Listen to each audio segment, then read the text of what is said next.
Hi, everybody. It's Gene Simmons, and you're not, and you're listening to the Potter Than Hell podcast with Steve, BC, BB, and Dylan. But you knew that, didn't you? Ladies and gentlemen, welcome to the Potter Than Hell podcast. This is your last stop on the crazy train of hard rock and heavy metal. So sit back, buckle in, and hang on. Here we go.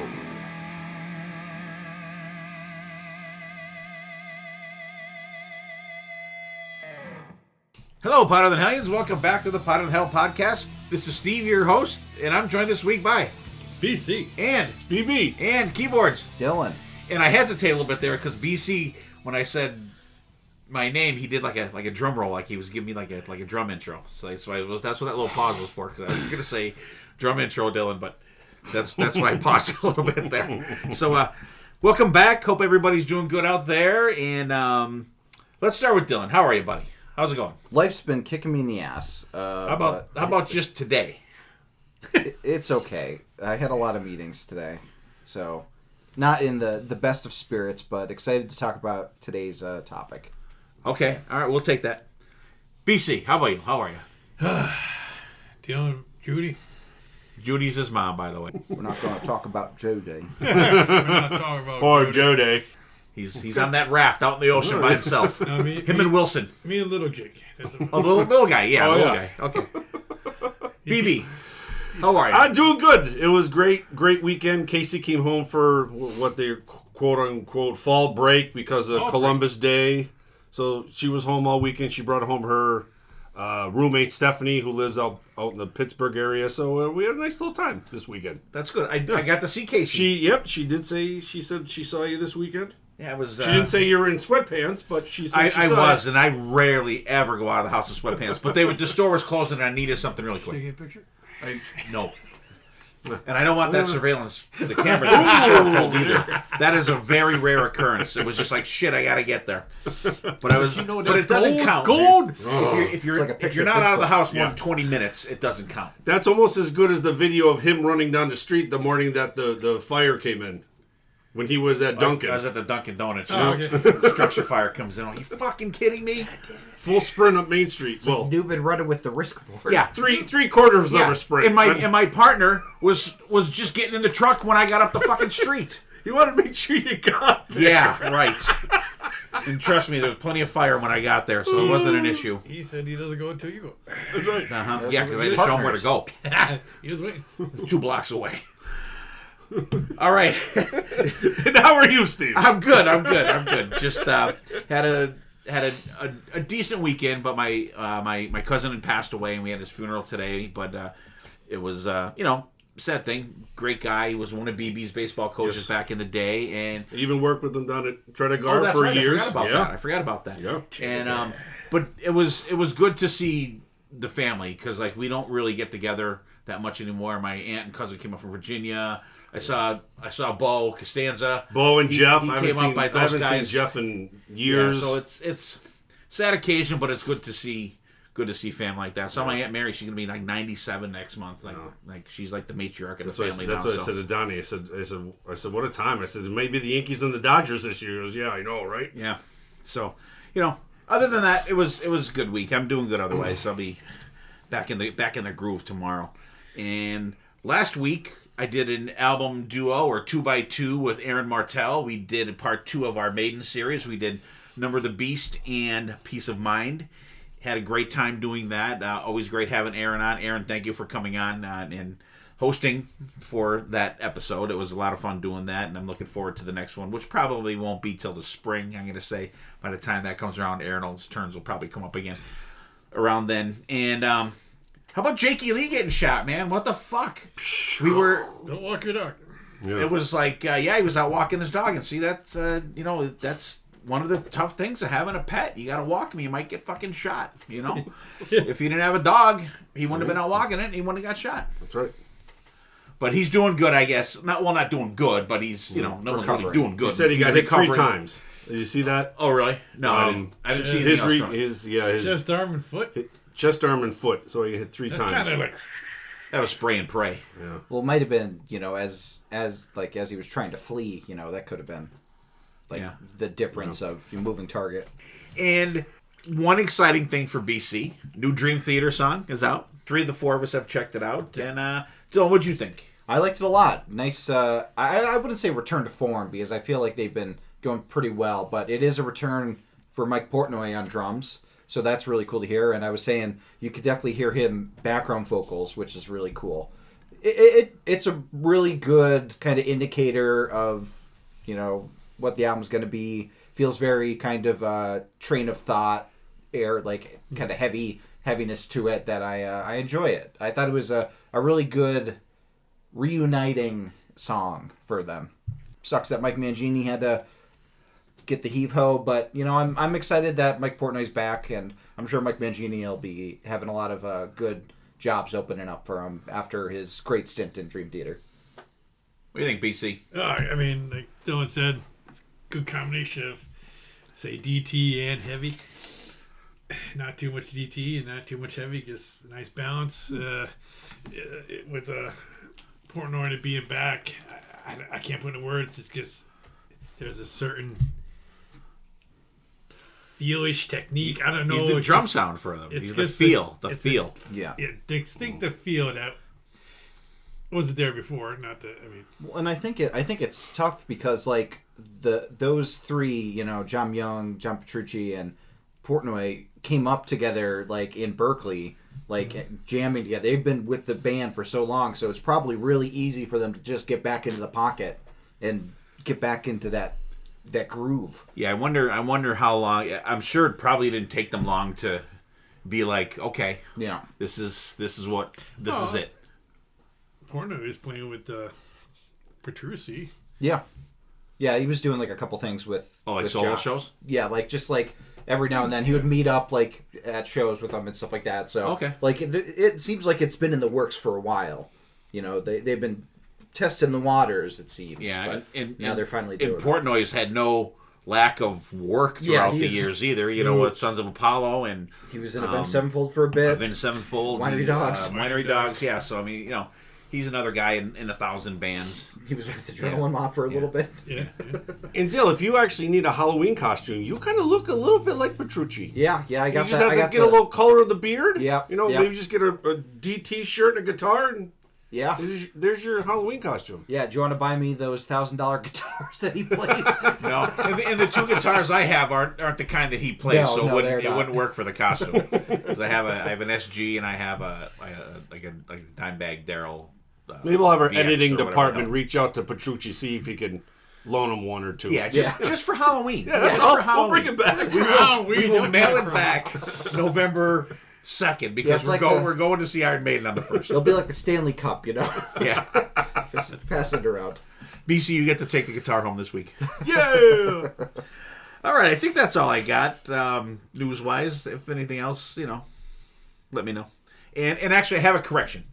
When we did the either it was the 1984 albums or it was the cassettes one that we did the week before that, I did cry out that I couldn't understand why I'll Wait from Van Halen was not a single. It was a single. I apologize. I'm making the correction now.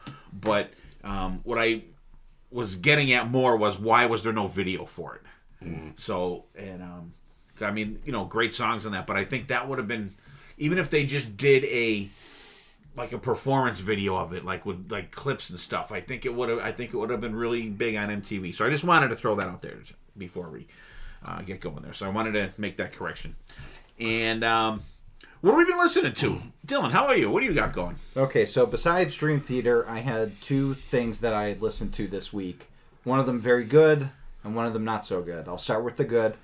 Ice Nine Kills came out with a new song based on the Terrifier movies, because the latest one just came out, Terrifier 3, and it's called A Work of Art because the main bad guy in the Terrifier movies is Art the Clown. And the cool thing is that the song is in the movie. So the guy that plays Art the Clown is in the music video. So it's cool that they're getting connections in the horror world to be able to actually like have the songs that's based on things be in those properties. Is that the movie where they're in the convenience store and the guy's standing there, and the girl's like, well, he's right there, and he was behind him, then he was gone, then he was behind her. Is that one? He has like the black and white clown outfit, like the really like Yeah, and it's like a face, like a non-expressionless face on the clown. yeah. He's like that's Let me see. like that's him there. Oh yeah. Like, very. I think- They are no, very, I think very, that's it. I very think that was gory the one I movies. saw. Like they are probably the goriest horror movie. They give out like barf bags in the theaters. No shit. Yeah, like that's how intense those movies are. Yeah, So yeah. it's very Yeah. and like the song captures the vibes of the movies very well. So I'm really happy that Ice Nine Kills got that connection. And now for the negative. I finally listened to Motley Crue's EP. Musically, I like it. Lyrically, it's awful. The leadoff song, Canceled. If any band should not be talking about, oh, cancel culture gone wrong, it's Motley Crue, because one of them committed manslaughter.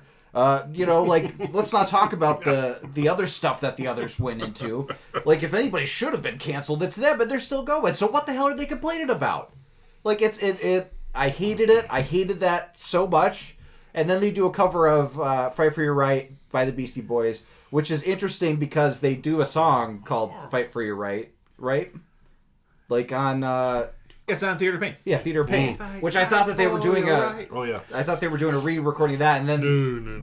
I did listen to that, and I was like you're right. Musically, I like it. Yeah. But Guitar-wise, like, the Beastie Boys song, like Sammy Hagar's version is 100 times better than that. I don't know if you guys have heard that. I think it's on the 13 album, maybe. It's good. It's good. It's fucking platinum compared to this. I did not like the Motley Crue EP. I wish they stopped at Saints of Los Angeles. I don't think That they've would have done- been a great. I don't think they've done anything Stopping like point. fully fantastic since then, because like they did that cover of Like a Virgin. Okay. Well, they put out that song, that sex song was good. Remember they put that single out years ago. I think it might have been either right before or right after Saints of Los Angeles. That song was actually pretty good. Yeah. Because they've been known to do that, because when they put out like Primal Scream, that wasn't an album track. That was like an extra thing when they put out the Decade of Decadence, I think that was on maybe. Yeah. Yeah. So, all right. Yeah, but that's Good- that's good and what bad I've, for Dylan. All good right. and bad. Yep. How about Take you, the good BB? with the bad, then you have the facts of life. Yeah, I with the traveling back and forth to Philly this last couple of days, besides this list, I was finally catching up. Listened to Skid Row's Live in London. Really good. Love that one. And then I went back and went to listen to Live in Japan from Night Ranger from 1988. Some great stuff on there. Just in that, driving by yourself, rocking out live music. I just in that. Isn't that mood. awesome to do, though?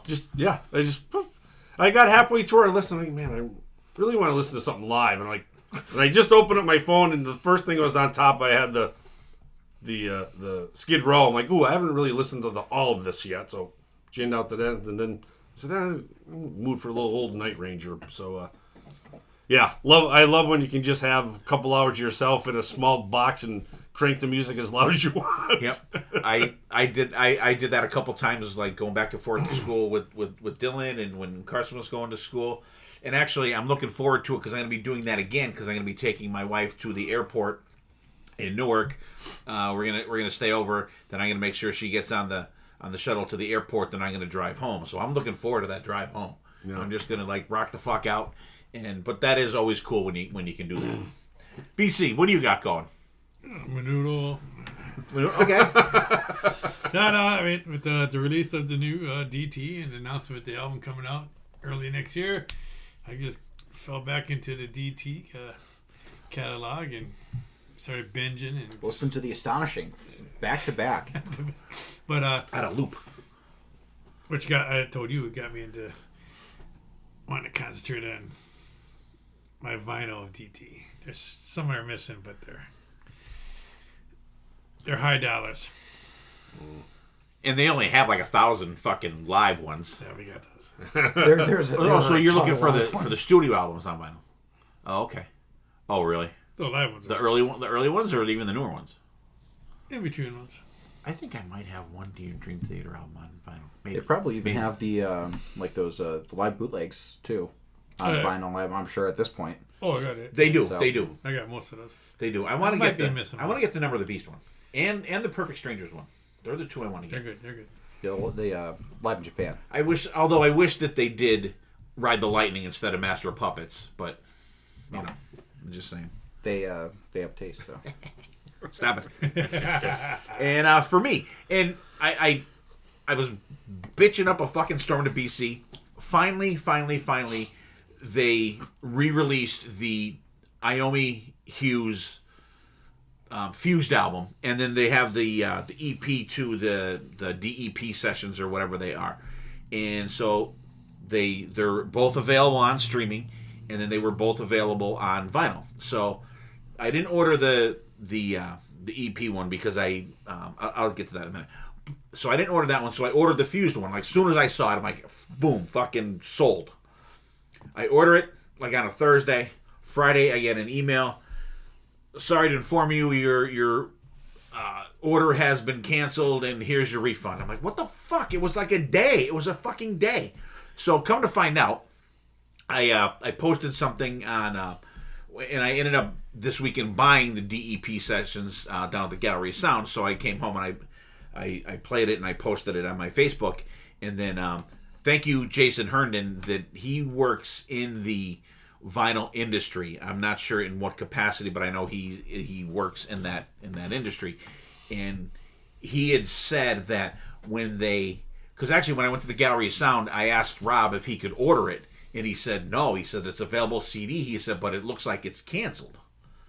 But what happened was there was a defects in the pressing of the album, so the record company recalled it. So I hope that I'm glad they just didn't arbitrarily say, haha, we had you, fuck you, whatever. But I hope that they're just that they do repress it and have it available, because that album is fucking fantastic. So because that was I won't say what that was going to be. And I checked out the new Flotsam and Jetsam, I Am the Weapon. Really cool album. That was one. I ordered that from Amazon, and it was taking forever, so I canceled that, and I bought that at the gallery the other day. And so I've been spinning that. I've been spinning a lot of vinyl. So it's been... my younger son, Carson, is finally back to work after his back surgery, so he's not home at night, so it's easier for me to spin my vinyl and play it louder than normal. So I've been spinning a lot of vinyl lately. I've been...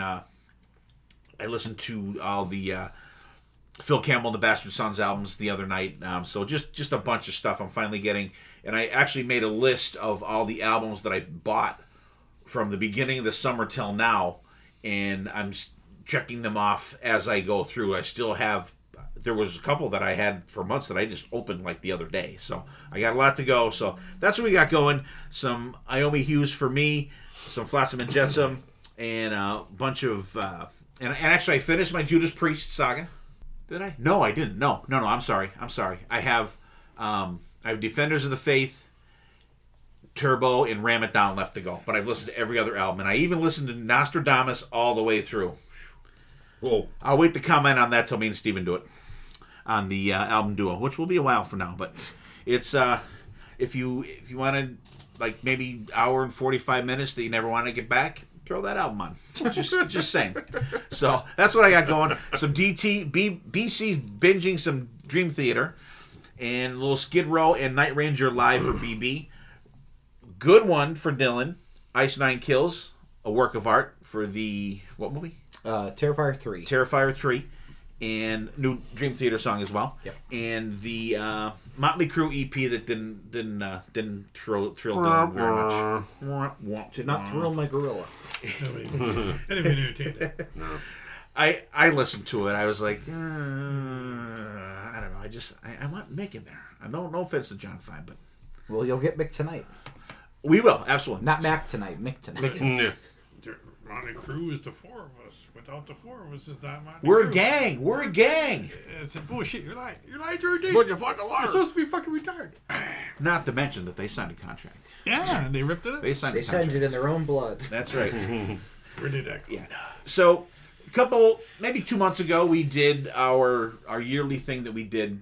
We each picked an album from the present year, 2024, and I like doing that. What did we pick? What the hell did we do? So the albums that we did were Pearl Jam's Dark Matter, Stryker's Ultra Power, The End Machines' The Quantum Phase, and King Zebra's Between the Shadows. Okay, all right, good. Thank you, Don. I think there's only one of the albums that there's a song from those albums tonight. Yes. So we actually used the randomizer wheel on my phone tonight, and so we're going to do 2024 songs. We each picked 10 songs from albums from this year, and we're going to talk about them, discuss them, and I always look forward to this episode because I am, I love my classic stuff, everything, but I love new music. I love that there's so much stuff out there to sink your teeth in, sink your ears into, and there's, good friends of ours that do not listen to any new music at all. My buddy, my co-host on I Remember Now, Ray, I'm finally getting him into delving into some newer stuff, and I'm so glad that he's doing that. But there's good friends of ours that do other podcasts. They're just like, nope, Now what? don't want to hear anything new. Just want to stick with whatever, and that's fine. But I really, and I say it every year, I really feel that they're missing out on some really fantastic fucking music by not checking out some new stuff. And to each his own. You want to stick in your zone, but you may be surprised what you find. So after this episode, Dylan's going to and he'll mention it again later too, there's going to be a Spotify playlist of the songs we're talking about tonight. There's some killer stuff we're going to talk about tonight. So Dylan, you're up first, buddy. Yeah, so when I went about picking my list, I had a couple of goals in mind. I wanted to either pick albums that might not make my end of the year list, but I thought still might be notable song-wise.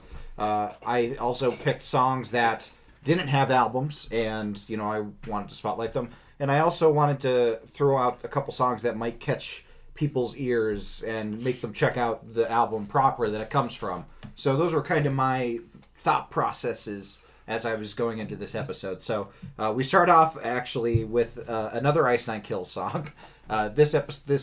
We picked our songs before A Work of Art came out because that probably would have replaced this one because I like that one a little better, but I still like this.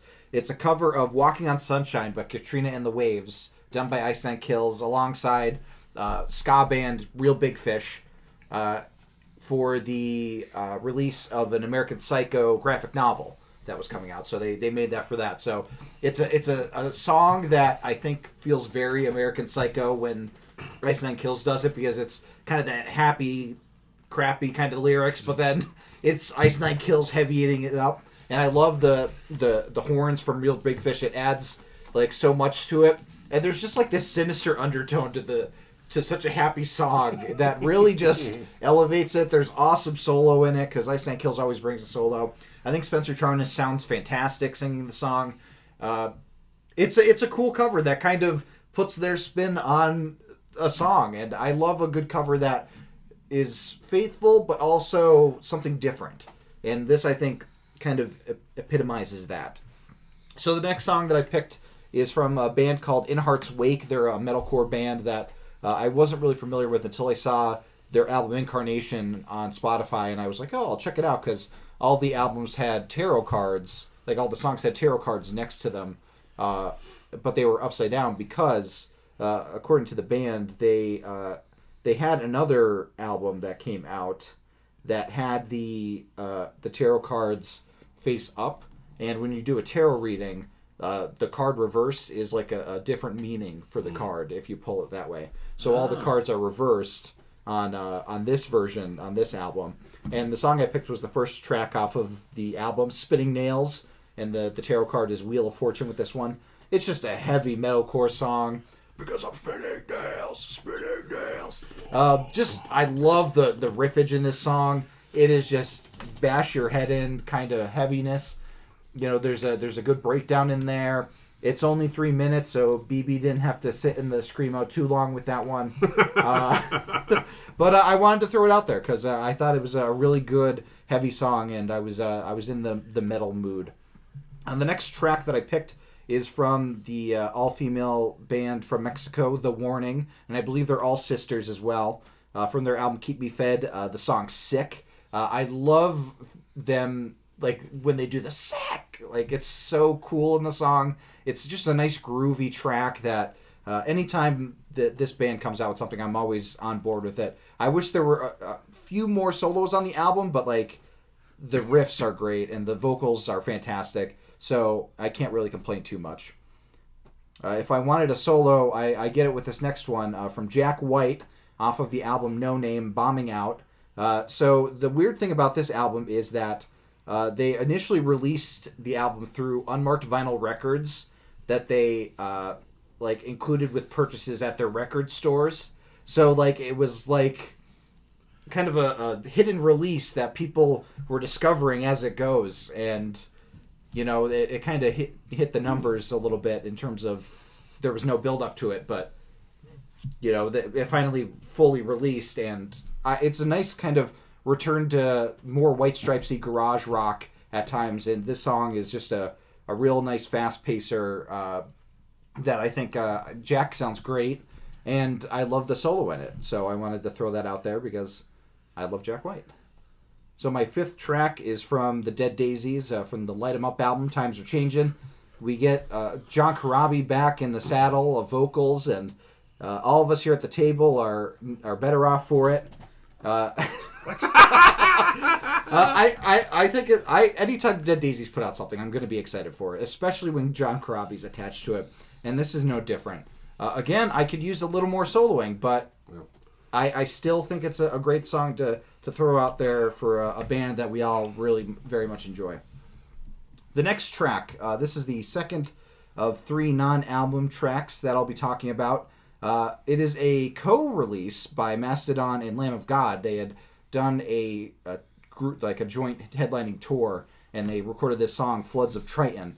And it's really cool seeing these bands that are similar, but just different enough to make it interesting when they combine forces. You know, you get the Mastodon feel to it, and you get the heaviness of Lamb of God in there as well. It's really cool to see two bands collaborate and come up with something, and I would be really thrilled if they did a full album of it, but I can understand that not being the case, and I'll be happy with just this one song if that's the case. But track 7 that I picked is from Slash, from the Orgy of the Damned blues covers album that he put out. Oh Well, featuring Chris Stapleton. If you had told me that I would be talking about how awesome a song that Chris Stapleton is on, like if you had told me in 2023 that I would be doing that, I would be like, I mean, sure, but I don't think I've ever heard Chris Stapleton before. I know he's country, but, you know, okay. This song's great.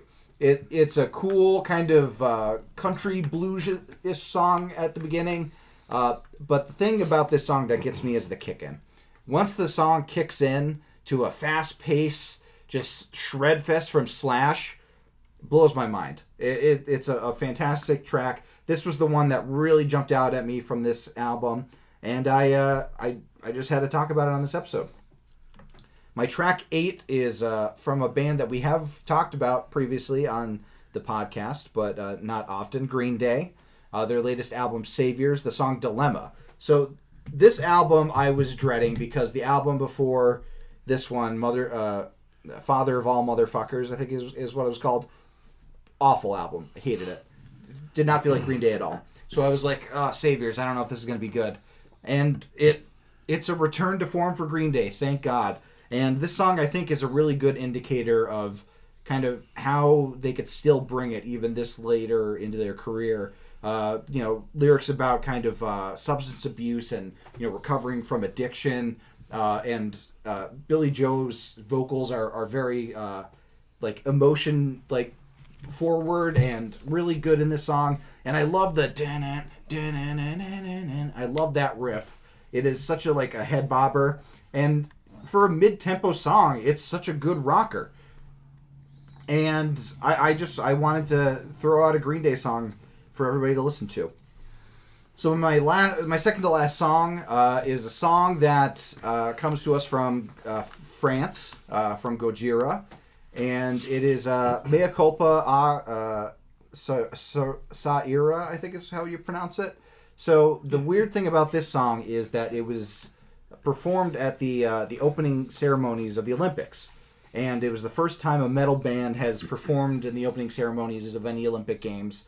And I wanted to kind of commemorate that occasion by putting the song on. And it's apparently a kind of a French Revolution song from 1790 that they kind of revamped and kind of made their own. And they also had Marina Viati doing operatic vocals.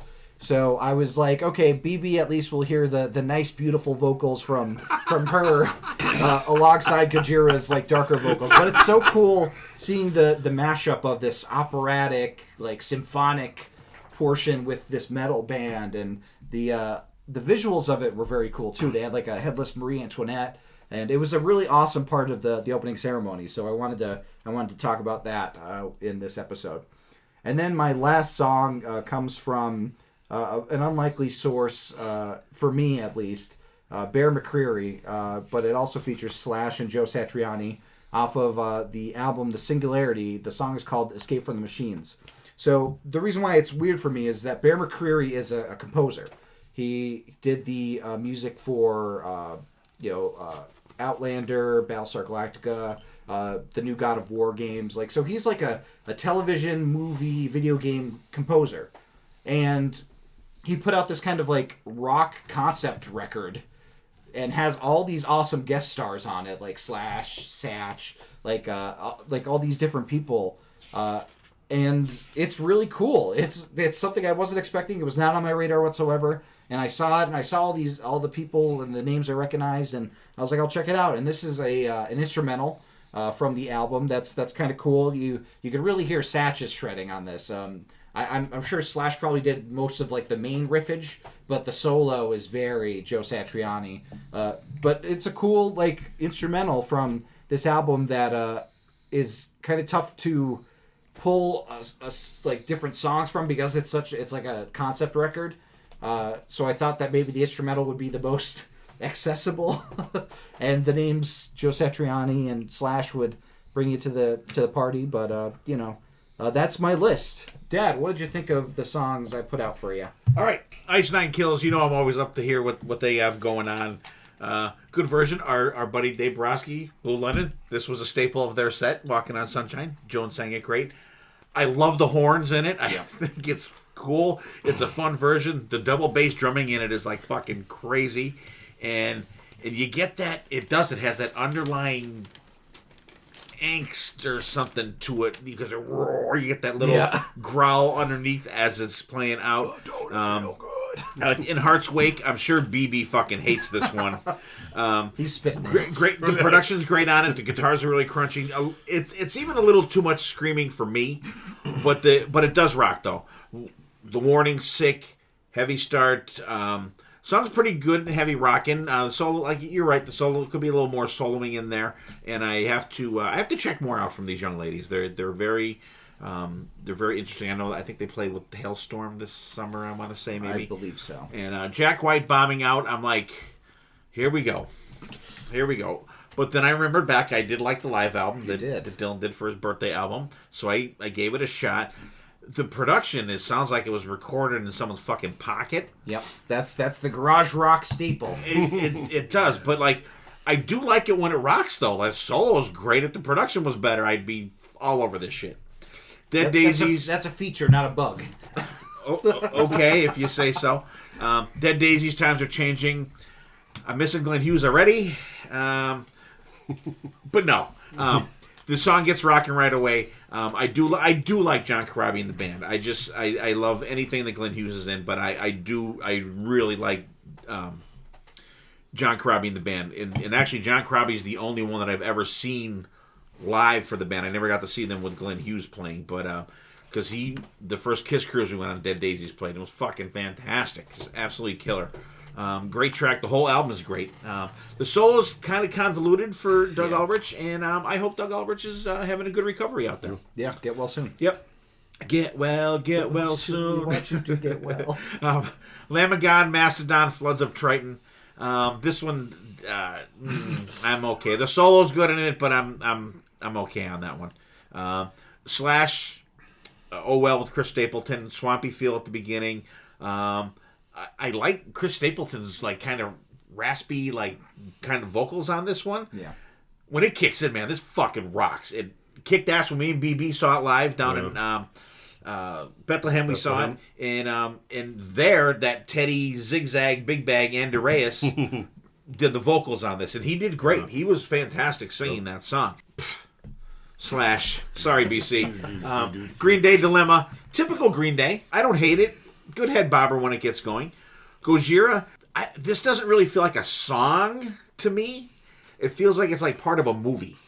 And I was kind of wondering if this was the one that because I know they did the Olympics. I was kind of wondering if this was that, and it is. And like it is kind of part of a movie if you think about it, because the opening ceremonies are very. It is. It just doesn't feel like a song. Yeah. Part metal, part opera. It's weird but very interesting. And Bear McCreary, I had no idea what this person was. I'm like, what the fuck is this? Sounds like a country guy. Escape from the Machines, cool instrumental. Soloing is great. There's like some symphonic stuff to it there. I could see how this is in a video game. Is it from a video game? So he's a video game composer. Oh, so it's him just doing stuff. Okay. Yeah, it's like a concept. But I can see how this would fit into a thing there. Yeah. And it's got Slash and Satch on it. Slash and Satch. Yeah. And you can definitely tell the Satch parts because you get the pinch harmonics and the weird shit that he does. But it was interesting. It was cool. I liked most of it. The Lamb of God one I was kind of, but it was good. It was interesting. Yeah. Okay. That's. I just want to make you think. You did. BB, did I make you think? Yeah, definitely. I really appreciate this list because it's all over the place. Yeah. Like a lot of ours is pretty much the same. Dylan is from Cookie Monster, the hymns, the Green Day, to an instrumental. It's all over the place. What I loved on your list, and what I hated. You know what I mean? As I was listening to the list today, I'm like, oh boy, I didn't really give a lot. Like if we do like top 3, bottom 3, two of these songs will be on the top, and the 3 will be on the bottom. That's how much like this list is good and bad for me. But mine's a little different order. I kind of went with the way your dad sent out the whole list. So my list starts with "Escape from the Machines," the instrumental from Bear McCreary. Great stuff, especially at 1:57. Satch just goes off on this bridge tapping thing, which is fucking off the scales. It was great to actually listen to these two guys just fucking tear it up. Gojira with Mea Culpa. What the fuck? Cookie Monster, the church hymns. No fucking way. He does not disappoint. No. Song number 3 from Green Day, Dilemma. Love this one. Love Green Day. It almost has like a Weezer Buddy Holly sound / beat to it. Yeah. Every time I heard it, I'm kind of like, it has like that head bopping Weezer Buddy Holly thing. It can't because I liked it. You like Buddy Holly. No, I don't. I don't like anything on that fucking album. It sucks. Song number 4 was The Floods of Triton with Mastodon and Lamb of God.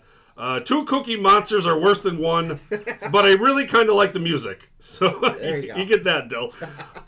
Song number 5, Bombing Out from Jack White. Fast punk feel to this one. Killer solo. Super catchy. Really like that one because that Jack White is not one of these guys that I listen to. Song number 6, Spinning Nails from In Heart's Wake. I just put no. Yeah. No. Even though it's 3 minutes, I only put no. No. Yeah. Song number 7, Walking on Sunshine from Mice Nine Kills. Did I send you this? You sent let me tell you. Cover of Walking on Sunshine. This is the best cover I've heard in years. Like you guys said, like you love the horn section. I love how it's creepy, but it's like head bobbing happy. Amazing, amazing cover. These guys always blow me out of the water. Song number 6 or 8 from The Warning. Sick. Great rocker. I love female vocalists. And like this whole female band feel that a couple of us have tonight. Cool time changes. I love when she does her little screaming vocals at the end of certain parts of the chorus. Loved it. Song number 9, Oh Well, from Slash and Chris Stapleton. Once again, this Chris Stapleton, I think I mentioned him a couple weeks ago. Every time I hear him at the house, it just, for some reason, he just makes my ears perk. The swampy, bluesy. I don't even think he doesn't sound country to me. But he has that southern feel to him. The vocals are perfect for this when he does this. But him and Slash playing both together like musical gold. And your last song from the Dead Daisies, Times Are Changing. Karabji kills it. Great song. I'm glad you brought something from the Dead Daisies because I totally forgot about that album. Yeah. So like I said, what I love, I absolutely hate.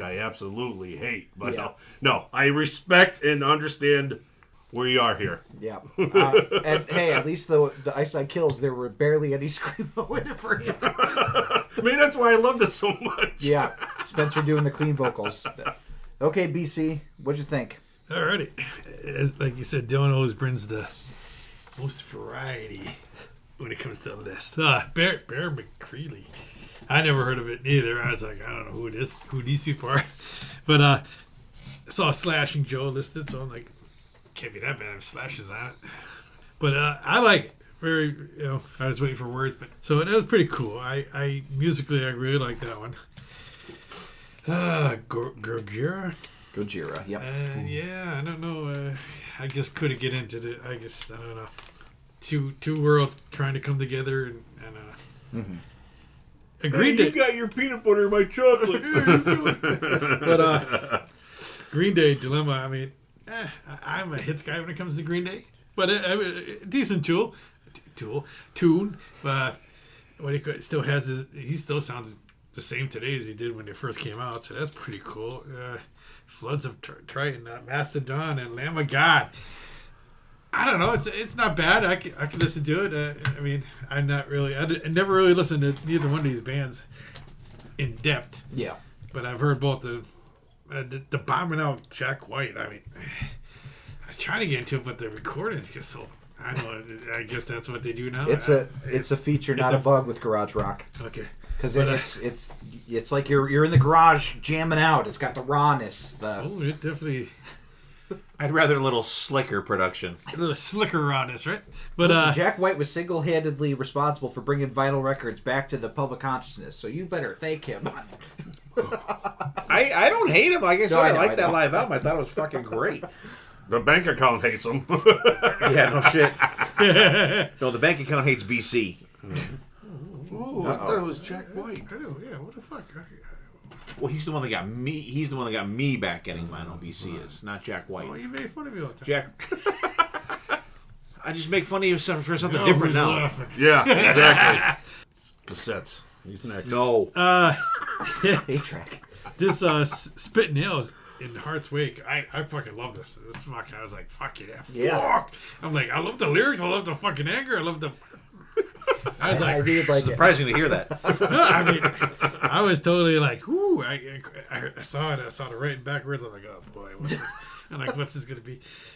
I liked it. Ice Nine Kills. Walking in the Sunshine. That's a song that we had to listen to 5,000 times to hear. We talked about that back in the day. I mean, I love this one. This is very like taking a song that was radio-ish, pop radio-ish, and rocking it out. Love it. The Warning. I never heard these girls before. It was interesting. I would definitely look into them a little bit more. Slash and Chris Stapleton. Country. There's no country music anymore. It's all like Southern rock. It's like Southern rock. Yep. But this Chris Stapleton is very good. I've heard some of his stuff. He's very Southern. He has that. And Slash, come on, how can two of them together is very good. And Times Are Changing, Dead Daisies. John Corabi, I'm sorry. I mean, John Corabi, Glenn Hughes, both good. Yeah, they're both great. good versions, but I lean towards Karabi. You're more used to Karabi in there. Yeah. And I could see Glenn Hughes with anybody else. He's in all these other things. And Karabi, he's not in a lot lately. We'll talk about Glenn later. He's not even on the cruise. Yeah. He's doing Elvis. But I like this, and I forgot about this being out too, so I definitely There's a gotta couple I get into this forgot a bit more. when you're out. But, Yeah. but very good list. Thank you. So I looked up Bear McCreary to kind of give you more like things that you might know. He did the music for Walking Dead. So Okay. he's responsible for all the right. like the score of The Walking Dead. So. Yeah, I really thought it was like a country guy. Nope. I really did. That's what it sounds like, right? Yeah. Sounds like he'd be on like with Chris Urban and whoever, blah blah blah, and Bear McCreary be like one of the lower ones. And I I think saw he it did as the new like Lord of the Rings show as well. He like That show's composed terrible. that. That show's fucking terrible. I don't mind it. I mean, like you're not gonna beat the Peter. No, I Jackson know, but stuff, it's not great. I think it's better than the Hobbit stuff that Peter Jackson did. 3 movies out of 1 book. That's stretching shit. And that's the shortest book too. It is. By like That's half. yeah. All right, good job, Dylan. Thank you. I came up next in the rotation, and like I said, I love new music. So started out with The Priest That Is the Beast from The Invincible Shield. Came out early in the year. Song I picked was The Serpent and the King. Fast, aggressive Judas Priest. Rob's high vocals are killers. Dude's in his fucking 70s singing this shit. The band is still kicking ass. The solos rip. See, I'm not sure on this album. I'm almost positive Glenn didn't play any of this stuff.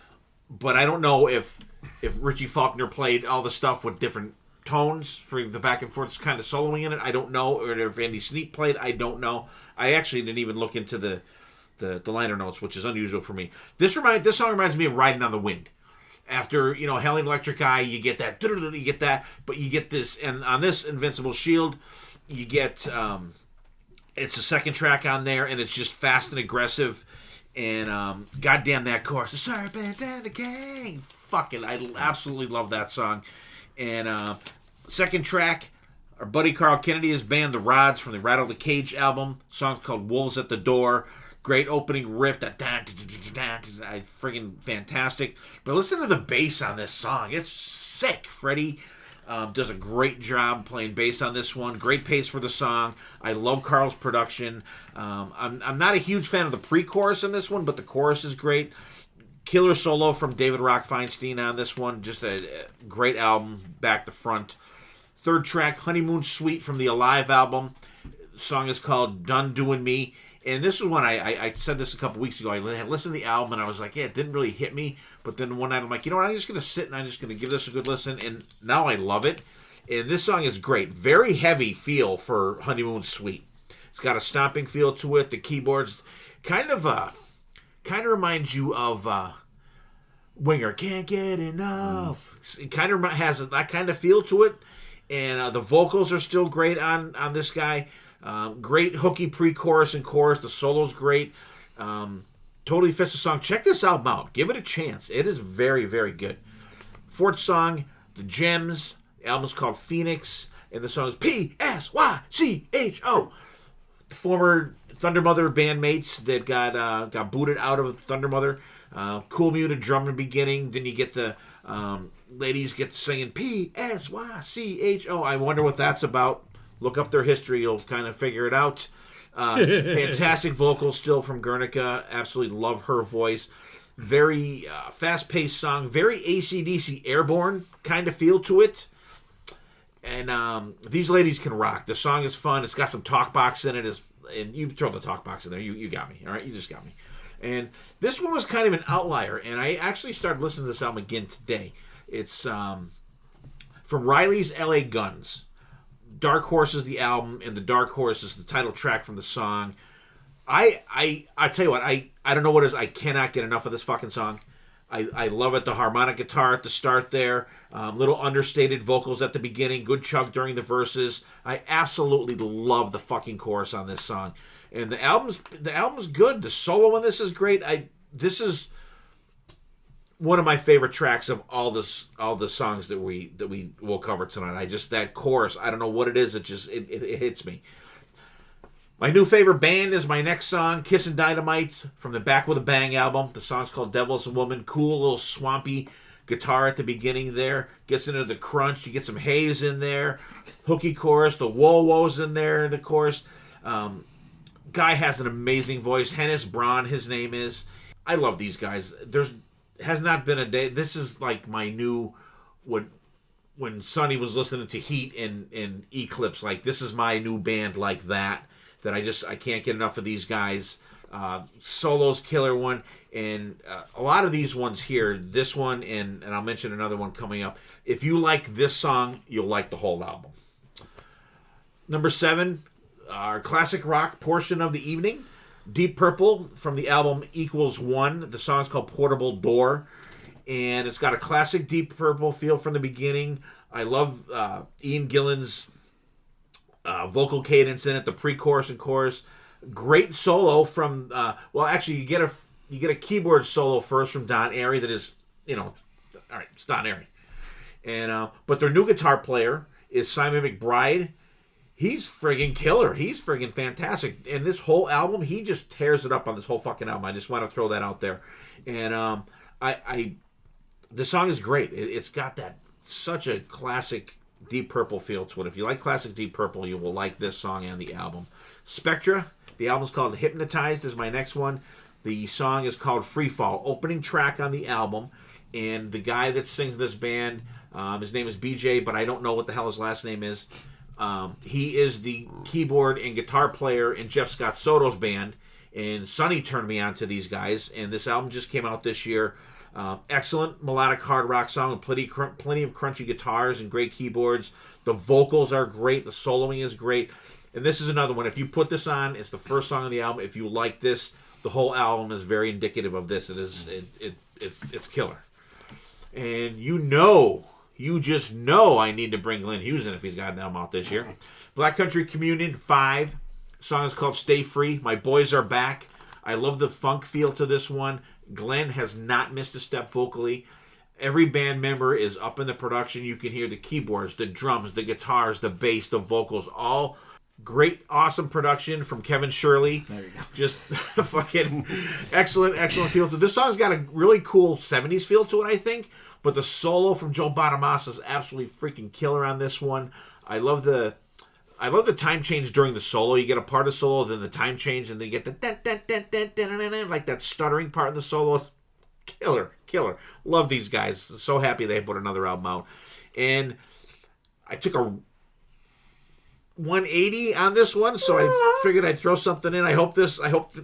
I'm hoping that Dylan liked this one because I told him to listen to this album months ago, and I'm sure he hasn't. So at least he listened to this song.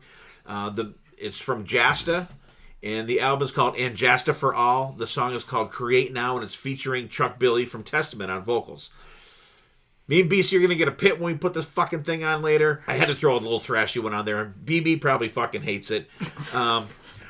It's trashy. It's not Cookie Monster. Yeah, but Chuck Billy can get a little bit like that. We'll wait and see. Rapid and aggressive vocals, the fast cadence. I love the part where Chuck Billy kicks in and sings. It sounds so fucking cool. PC, we definitely gotta get a fucking pick on. This song kicks ass. The killer soloing. The solo's really short in this, but it's really great. I just and this is another one. If you like this song, you'll like the album. So what do you guys think? BB, I want to hear what you gotta say here, buddy. Okay. Just like Dylan's, mine is in the order of the list. Okay. Yeah. So it starts out with The Devil Is a Woman from Kissing Dynamite. Absolutely love these guys. Love their last album. Love this album. This song is great. Has that cool, in parts, there's like a computerized vocal distortion in there. The devil. The chorus is super catchy. The solo is killer. Kissing Dynamite, I'm on board with you. I love those guys. The next one is from Deep Purple, Portable Door. Great tune. I love that they're still putting out music, and like all these guys are almost 80. The keyboards are classic Deep Purple, but that young guitarist that they brought in is the MVP of this song. I absolutely love his playing. Song number 3 is Spectra with Free Fall. Chugging, grinding start. Loving what I hear from these guys. The vocals are great. The solo is ripping. Nice melodic sound. One of my favorites on your list. Then the Dark Horse from LA Guns. If you're looking for LA Guns, it's not LA Guns. It's not at all. It's so weird. This is the only song I did not write any notes for because I don't know if I like it or hate it. It's just like I listened to it like 30 times. I'm like, I need to write something. I don't know. Like if my brain's like looking for that sleazy feel and it's not even close to that. Maybe that's the name that gets you. It's something, but it's one of not those- bad. It's not. Look as LA Guns. No, that's exactly, and I think that's where That's where could it throw that's you. where my brain It could goes, throw and you, I'm yeah. like, I know it. I know it's not LA Guns. It's just like Karabi with, Now, was this Motley recorded, Crue. like before Steve Riley passed, or was Yeah, this like yeah. This album came out like Right before. right before he passed. He passed away like a week later or something like Oh, that. okay. The album came out, and the next thing you know, he passed away. Like, Yeah. Like, holy fuck. Yeah, but did you see him on that Nothing But a Good Time documentary? I binge watched it. Oh there. man, he looked rough there. Rough. So, yeah. Yeah, he said it. I mean, he never looked really healthy. Boy. But, No, Yeah. even when he was healthy, he didn't He look was healthy. healthy. He didn't look healthy. yeah. But we did get to see them live though. They were good. Oh, them three? They played him. Oh, yeah. I don't know if you went that year. They were I good. don't know. They were good. They were really good. They were the surprise of the. They were surprised, yes. Sorry to interrupt. No worries. Next one is The Serpent and the King from Judas Priest. This is what I put. Crosses all the T's and dots all the I's if you're looking for classic Judas Priest. Absolutely killer song. Next one, Wolves at the Door from the Rods. The Rods never disappoint. And of course, we have Carl as a friend here at the podcast. Drumming in here is awesome. Rock kills on a vocal. It's just a great sound that those three guys are making. Song number 7 from Honeymoon Suite. Done Doing Me. Super catchy, super fun. Little horn section in there. And I think Honeymoon Suite's always one of those bands they're just kind of like underrated. They put out some good stuff, and they're just not a band that's out in front of everybody else. Song number 8, Psycho from the Gems. Killer tune. Once again, I love when you get a all girls band together. Great music these girls are making. Love the talk box towards the end of the song. Song number 9, Stay Free from Black Country Communion. Glenn sounds great. Joe Bonamassa plays great. Derek on the keys kills it. I love the 70s vibe for this song. Definitely want to check that album out for sure. I want to, really get into that one because I didn't know they released an album. And song number 10 is from Jasta, Create the Now. I wrote down, if BC had a band, this is what the band would sound like. Fast, angry vocals and big, loud drums. That'll do it. Yes. All right. No complaints, Righty. I'm sorry. right. Wow. I'm sorry. Wow. I couldn't troll you this week. I'm shocked. Yeah. Shock the people. Shocking him. So I wasn't sure who I would pick next, so I spun the wheel again. Dylan, you're up. Okay. I won't go over everything. I'll just kind of go to the ones that stuck out to me. Portable Door, Deep Purple. Ian Gillan has one of those voices that, like, I don't think he could sound bad because, like, the way he sings is just always, like, that's always how he sung. And it just sounds just like it did back in the day. And I love how weird the lyrics are on this. Like, they are so so strange. Your jacket's too small and the socks are too the big. Jerk to your head or whatever. Yeah, like... One on the stick and one on the dick or something. Yeah, like it's so weird, but like that's the Deep Purple of it, and it has that classic Deep Purple feel. It's an album I need to check out for sure because if every other song is like this, it might make my It's pretty indicative of it.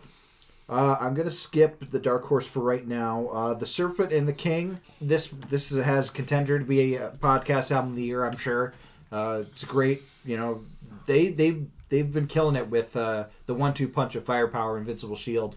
This is a great one. If I had $1 for every time you sang the Serpent and the King, just like that, It's an earworm. just going around the house. Serpent and the King. I just hear him sing the Serpent and the King. But it's a great song. Not as good as Halford though. I love the kind of kick in chain, like riff change. Really, really, really cool.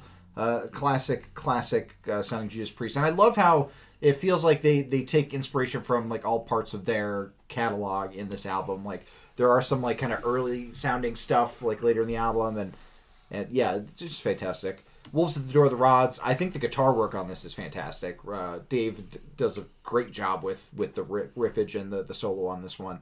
Let's see. Stay Free. The beginning verses sound like Queens of the Stone Age, which throws me off because that's not what I associate with Black Country Communion. It has that kind of different for them. It's kind of different that for like them. Funk feel, which I'm like, a funk version of Black Country. I don't, and I just think, how much better this would sound with John Corabi on vocals. No, I'm joking. No, Glenn Hughes is Dylan's looking for apartments. Glenn Hughes is perfect for the Black Country Communion sound. Like that is like the pocket for Glenn Hughes that I like. So, and of course our boy Joe Bonamassa sounds great all the time. Create the Now. So Josta, lead vocalist of Hatebreed. I don't know if you knew that. I did not know that. And you're right, I did not listen to this album because it just kept slipping my mind. And joke's on you, I didn't listen to this song. No, I did. I knew I was going to like this song when I saw the album cover and when I saw it featuring Chuck Billy. And I did. It's a great thrash song. It's fantastic. I'm always a fan of Testament, and whenever Chuck Billy comes in, I'm going to have a good time. I will definitely listen to this album, and it might make the end of the year list if everything else is like this. So It is. So we go back to the Dark Horse from LA Guns. Yeah, like you said, we had seen Riley's LA Guns at M3, and we were very, very impressed by them. And listening to this song, BB, you're absolutely right. This is like, I would never have been able to guess in a million years that this was LA Guns. I don't know what it is about this song, but like I fucking loved it. I don't like. It was just like, I had to stop what I was doing. It was like Desperado came on the radio, And Like, could you be quiet for a minute? I was like, holy shit! Like, I don't know what it is about it, but like, it just like, it hit me. It moved me. It was one of them songs when it came out of the album, it stopped me. Yeah, that's exactly what. That's exactly how I felt with it, and I was like, I'm blown away by this song, and I don't know why. It's kind of a simple. It is. There's nothing like fancy, nothing. But like, crazy. just all the elements combined just hit me for some reason on this listen to it. I agree with you. I think this is my favorite song on the list. It just it surprised me. It really did. I was shocked. I really was. I got to tell you. So. Yeah, kudos to you for putting that on the list. But the rest of your list was great too. I have no complaints, and I'm just gonna spoil it now. I have no complaints on anybody's lists. I think that I probably put out the weakest list. You are the weakest list. But like, I thought everybody picked some really great stuff. So I wouldn't say weakest, just different. yeah, Different. Varied list. Varied. Yeah. Not. But I liked your list quite a bit, and especially the Dark Horse. All right, BC, what do you got? All right, Kissing Dynamite. The devil is a woman. I agree with them. But you talked about new music, and if you don't listen to new music, and I try to listen to as much new music, and it's a lot of good stuff out there, but not a lot that holds me. And this Kissing Dynamite is holding me. Yeah. So I'm really digging this band, and another band we'll talk about later. Are two bands that are kind of newer to me at least. They might not. This is newer, but their band, but are holding me. Really like that. Deep Purple. I remember you saying, check out the new album. I'm like, okay, they're good up there. Put this on. I was like, holy shit. Bob Ezrin's still producing them. Really? Yep. Wow. I was very surprised by this. I have to listen to it more. This Spectra, I liked it. And I think you talked about this before. I don't remember listening to them, but really liked it musically like this. LA Guns, The Dark Horse. I mean, you guys touch base a lot. It's not LA Guns. I mean, You can't go into it looking like LA Guns, but we see these guys live. I mean, they're both albums to me are great. I like I'm drawing a blank on his name, the vocalist. Isn't it Kelly Nichols singing it? No. One, I can't think of it. It's not Kelly Nichols. But he has a good voice, and just it's a different voice, so it really steps up. Next one, Judas Priest. Priest, come on. Don't Touch Bass. The last 2 albums are fucking boom, boom. Left and right, you're on the ground. I can't see these guys stopping. I don't know.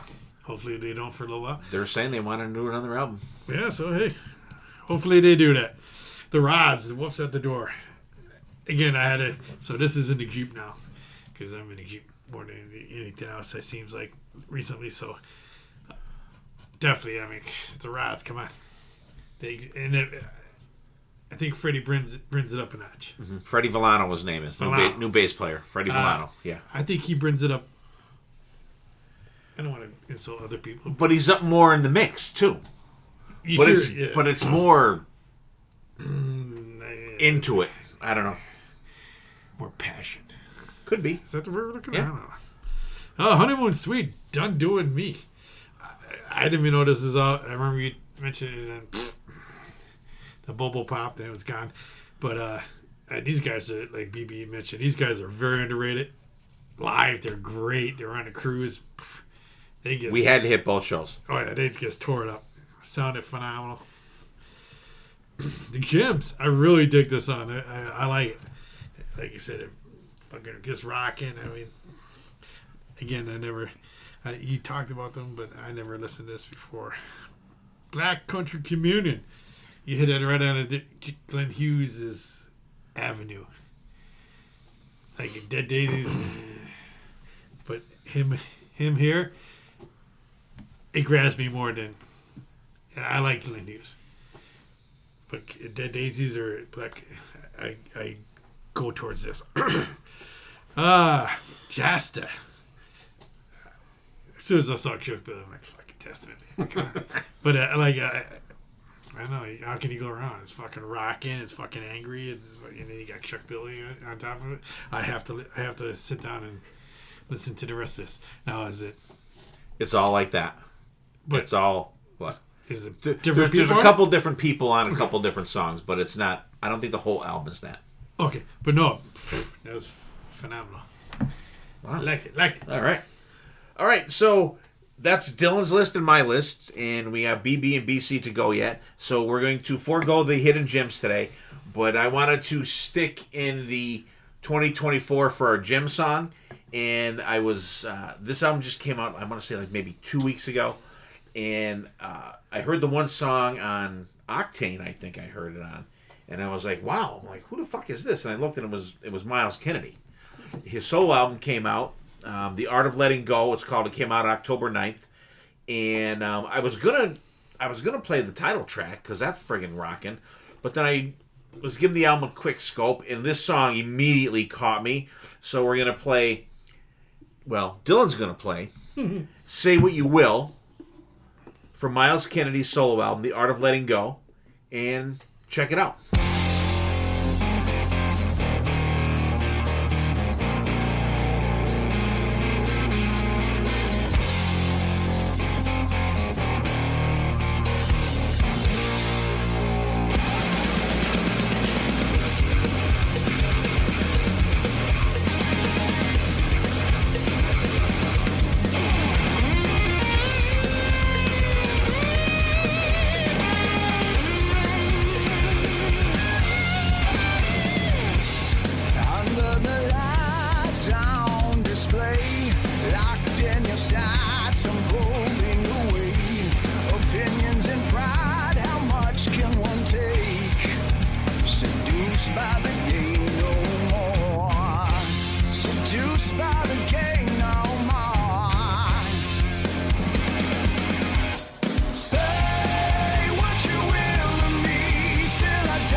right, welcome back. Hope you guys enjoyed Say What You Will, not the fast way Say What You Will, from Miles Kennedy, without the conspirators or Slash, on the Art of Letting Go album. I have to pick that up. I want to see who plays on that, because it's really good. The production is great on it, so we'll have to check that out. So we get back into our lists, and BB, you came up on the wheel next. What do you got for us? What do you mean? And I have BC's notes out. Holy cow! I'm not even. Slow down. Do I know what's going on here? Slow down. Wake up, son. Come on! All right, I just kind of did a little random thing.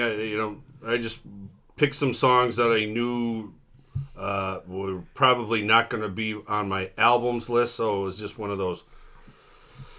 Kind of throw them out there and see what the dart hits. But my first song I'm going to go with these guys. They're called Voodoo Wise Guys, with the song Someday You'll Know. But this is a George Lynch project. Also, somebody else has a George Lynch project we're going to talk about. So George is only doing side projects. But the vocalist is Joe Retta from TSO. There's bass, there's Bjorn Englund, who's done stuff with the Dio Disciples and Yngwie and Quiet Riot.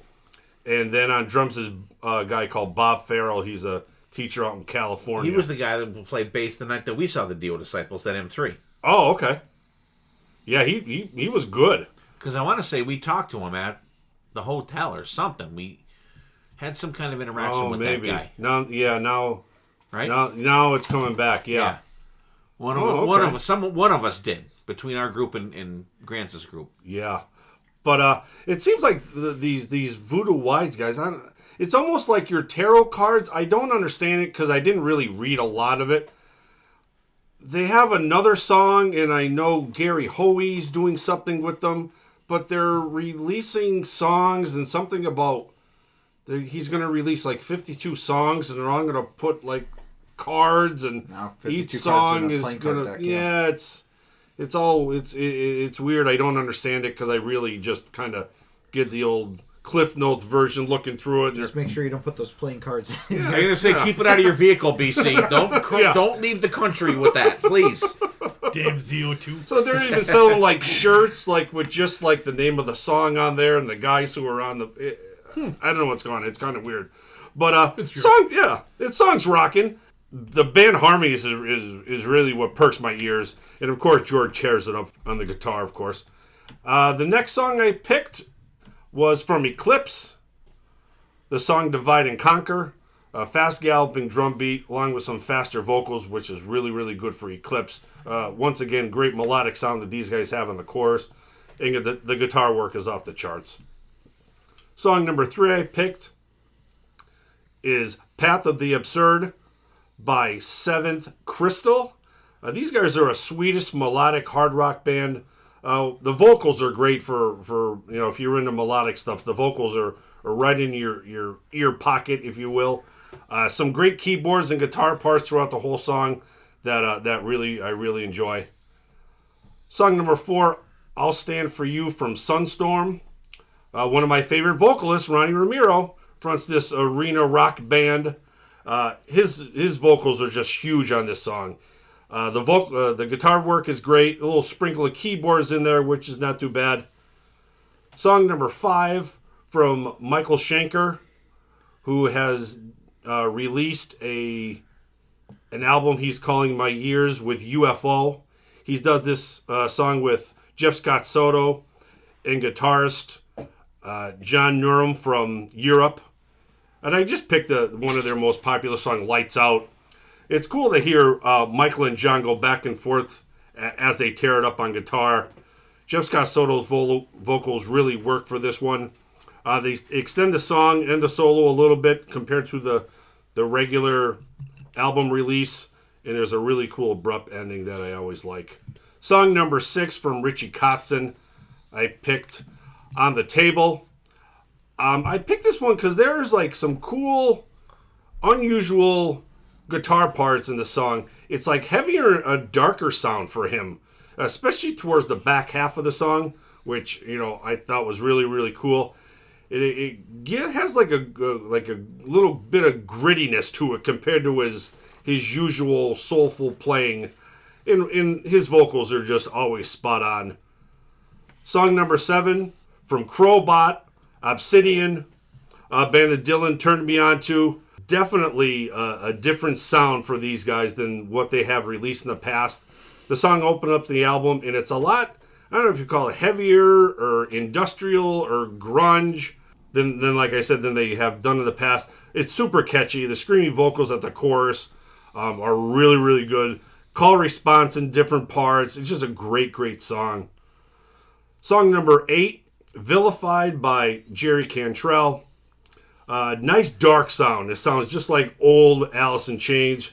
There's that cool distorted vocal parts that they used back in the day, which really perked my ear.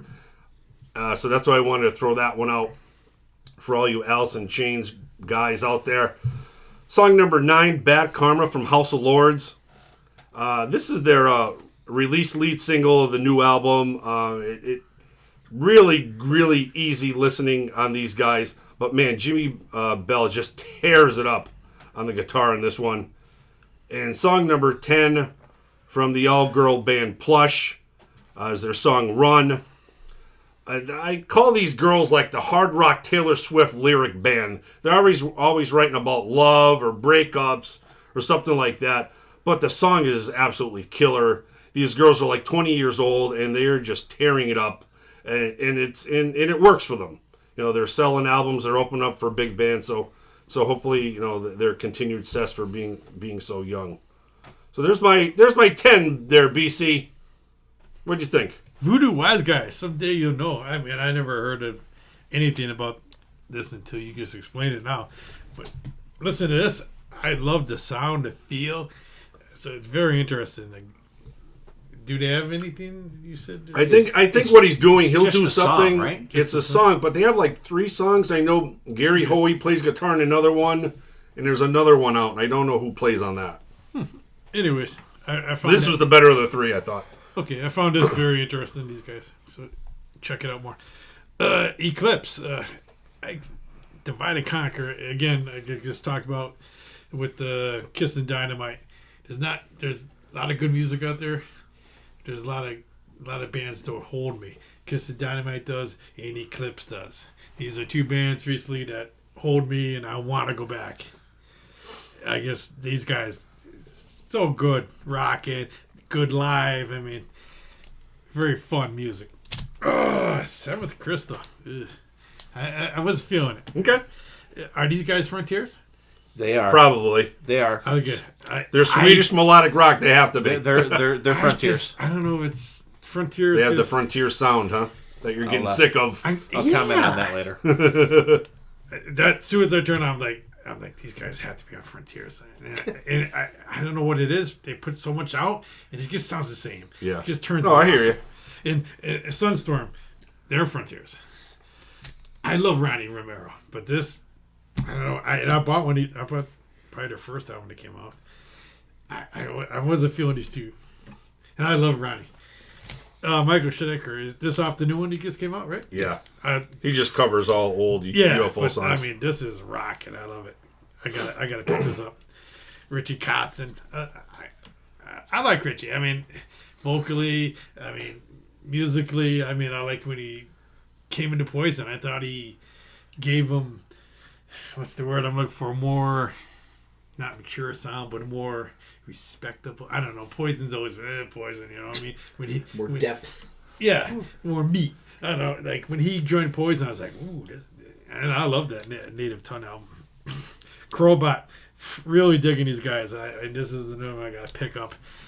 Totally love that song. Jerry Cantrell. I mean, this guy sounds a lot like Alice in Chains. Remember that? You know, Oh yeah, yeah. We had a Cover band. We had somebody go, "Hey, you guys like this Jerry Cantrell? He sounds like Alice in Chains." Yeah, really? Because he's in Alice in Chains, you fuck. Anyways, I liked it. Like dark, heavy, and it sounds a lot like Alice in Chains. But I'm not gonna go. You can't go around there. What's after that? Bad Karma. No. Bad Karma, House Lords. This is another band to me that just consistent. They put out good, steady stuff, and I mean, this one really. I mean, I've only heard this one off the new album. Really digging it. Really rocking. Plush. The girls from Plush. I mean, I like these. I mean, like you said, lyrically, I kind of block it out a little bit. But musically, I really dig them. And we caught them live where was it? They opened for Slash. Slash, up in New York. And they put on a phenomenal show. It was the drummer's 18th birthday that night. 18, Jesus Christ. It's crazy. Yeah. Crazy. Yeah. Lady crazy.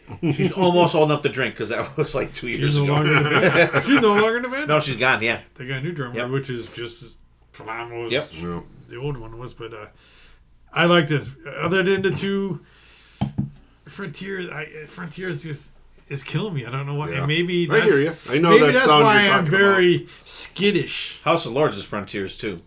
No, Frontiers fans are bad. They've always been their own thing.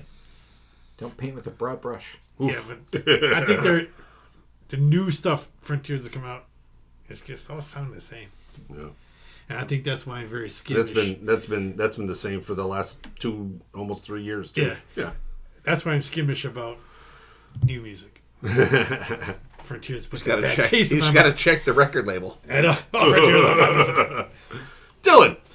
Yeah, a couple of ones that stuck out to me. Divine Conquer Eclipse. Sounds like it could be on a Sonic the Hedgehog soundtrack, and I mean that in the best way possible. It's like what I like from melodic power metal, that it epitomizes what I look for in that kind of realm of music. So, really loved that. Lights Out, I mean, I like UFO quite a bit. Great version. Jeff Scott Soto sounds great. Didn't want to pick the 11-minute version of Rock Bottom, huh? You know. I didn't have that much time. But yeah, it's a UFO classic, and they do it really well. I love the back and forth soloing. I love Jeff Scott Soto interjecting the lights out in London, like every now and then. Just it's like I'm still here, everybody. Remember me? Don't forget me. Richie Kotzen. This is the less angry of the Richie Kotzen songs that we're going to be talking about tonight, but very, very good. Obsidian Crowbot. This song is so good. It's so heavy, and I wish I vibed with the rest of the album as much as I vibe with this song. Right. Because this song is so good, but it's so grungy the rest of the album, and it's not it's not the vibe that I go to Crowbot for. But this song kind of marries the grunge and their riffage very well, I think. So I'm glad you picked this song on for the album, because it's a really good song, and it's a great title track. And the vocals are great, and of course the guitars are phenomenal as usual. Vilified Jerry Cantrell. I like Alice in Chains, and I gotta listen to this Jerry Cantrell album because I really like this song. It's very good. Bad Karma, House of Lords. This song is a lot funnier now that Christine has a cat named Karma, because anytime there's mention of karma in a song, I think about the cat. Karma's gonna get you. I think about the cat doing it. So Karma, bad karma. So it's it's really funny. Christine, listen to this song. I sent it to her. I'm like, this is one of the songs that we listen to, and it's so funny thinking about Karma doing all this stuff. Karma Kramer? And I love the album cover too. Very good album cover. And then Plush. I'm really glad that we're representing the all-female hard rock bands on this episode, BC, because there's some great stuff out there. Plush is a band that I really enjoy. I always see their posts on Instagram and Facebook, and I'm glad that they're having such a good time performing and going out there and putting their music out there. I always look forward to their new stuff. So another great list, BB. I was like, oh, he's in a power metal mood. Yeah. With some of I'm stuck in that hole. Alrighty, ready. Give it the reels here. I like how BB saves me for last for his list. And I always pick him first. I'm sensing a pattern. Yeah. Okay, so I'm going to go from 10 to 1 on this one. Okay. Plus, Run. Like BC said, we saw them open for Slash. They were fantastic. I saw them twice on the Kiss Cruise. Either the last Kiss Cruise or the one before that, they were on there. Fantastic live band. Great, talented young ladies. This song's very Hailstorm-like. It's got a very Hailstorm. Mariah, the lead singer, her voice is friggin' killer. Great charge of the guitars. The production is great. But and I mentioned this when we were leaving the bar the other night. Listen to the first verse. She says, every time I think of you, You get in my ass or something like that. You think it if you go with the lyrics, it's head, but it sounds like she sings "You're in my ass." Just listen to it. I don't know. I don't know. It's always there. But great song though. I really and this is only an EP, right? Yeah, there's like four or five. I wish it was a full album because I mean they're fantastic. They were absolutely fantastic. House of Lords, Bad Karma. The opener of that dan, dan, dan, dan. Go back and listen on the Black Sabbath Forbidden album. That is the same exact riff and sound and production of the song Rusty Angels. Just the very first part of it, I'm like, holy shit, that's Rusty Angels from fucking Black Sabbath. But there is a Black Sabbath song from the Tony Martin era that Jimmy Bell is a co-writer on. So I don't know if that was something in there, but I've been a House of Lords fan from the beginning. James Christian has been one of the few bands they've been going since the 90 maybe 88 90 88 right. First CD ever bought. Yeah. And so, he's the singer from then till now. He still sounds fantastic. Mm-hmm. Jimmy Bell, who I've met a couple times, super nice guy. And actually, he was sitting, when we went to the Kiss Cruise out of Los Angeles, there was all of us sitting at the table, and he was sitting in the table behind us.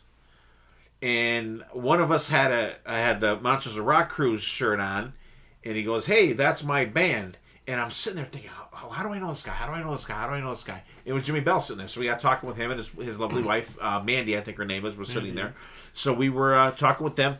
I'm always a fan of House of Lords. I think they always put out solid stuff. And great band. Jerry Cantrell, Vilified. Heavy, dark feel to it. We get some talk box in there. Give me talk box. I'm in. I'm throwing quarters in that slot machine. It's a Alice in Chains classic. Yeah. I love the haunting vocals of it. It's difficult sometimes for me to differentiate from the Jerry Cantrell solo stuff to the Alice in Chains because he's both. It's very close. What I mean? He's great feeling on this one. Great song. I have to check out the rest of the album. Crowbot, and I'm kind of glad that Dylan went before me on this one because I remember Dylan saying that he didn't vibe with this album, and I'm like, I did not. Shit, this song fucking rocks. I'm like, this song is great pick, BB. Muffled guitars at the start there, rocking tempo. I needed this song after the next couple that are coming up. Yeah! This is why he's going from bottom to top. It is. Fast, rapid song, great rocker. There's some cool laser effects sprinkled in there. Friggin' fantastic song. Richie Kotzen, I don't know if Pooney has a block in my head for Richie Kotzen these days. I have to be in the mood for him, and I'm rarely in the mood, and I was not in the mood for him when I was listening to this. Song's okay, I guess. Hate to break it to you. Sorry. Michael Schenker, Lights Out with Jeff Scott Soto. Great version. I've listened the whole album all the way through. I want to thank you, BB. I want to say thank you, BB. I love you. You're my brother from another mother.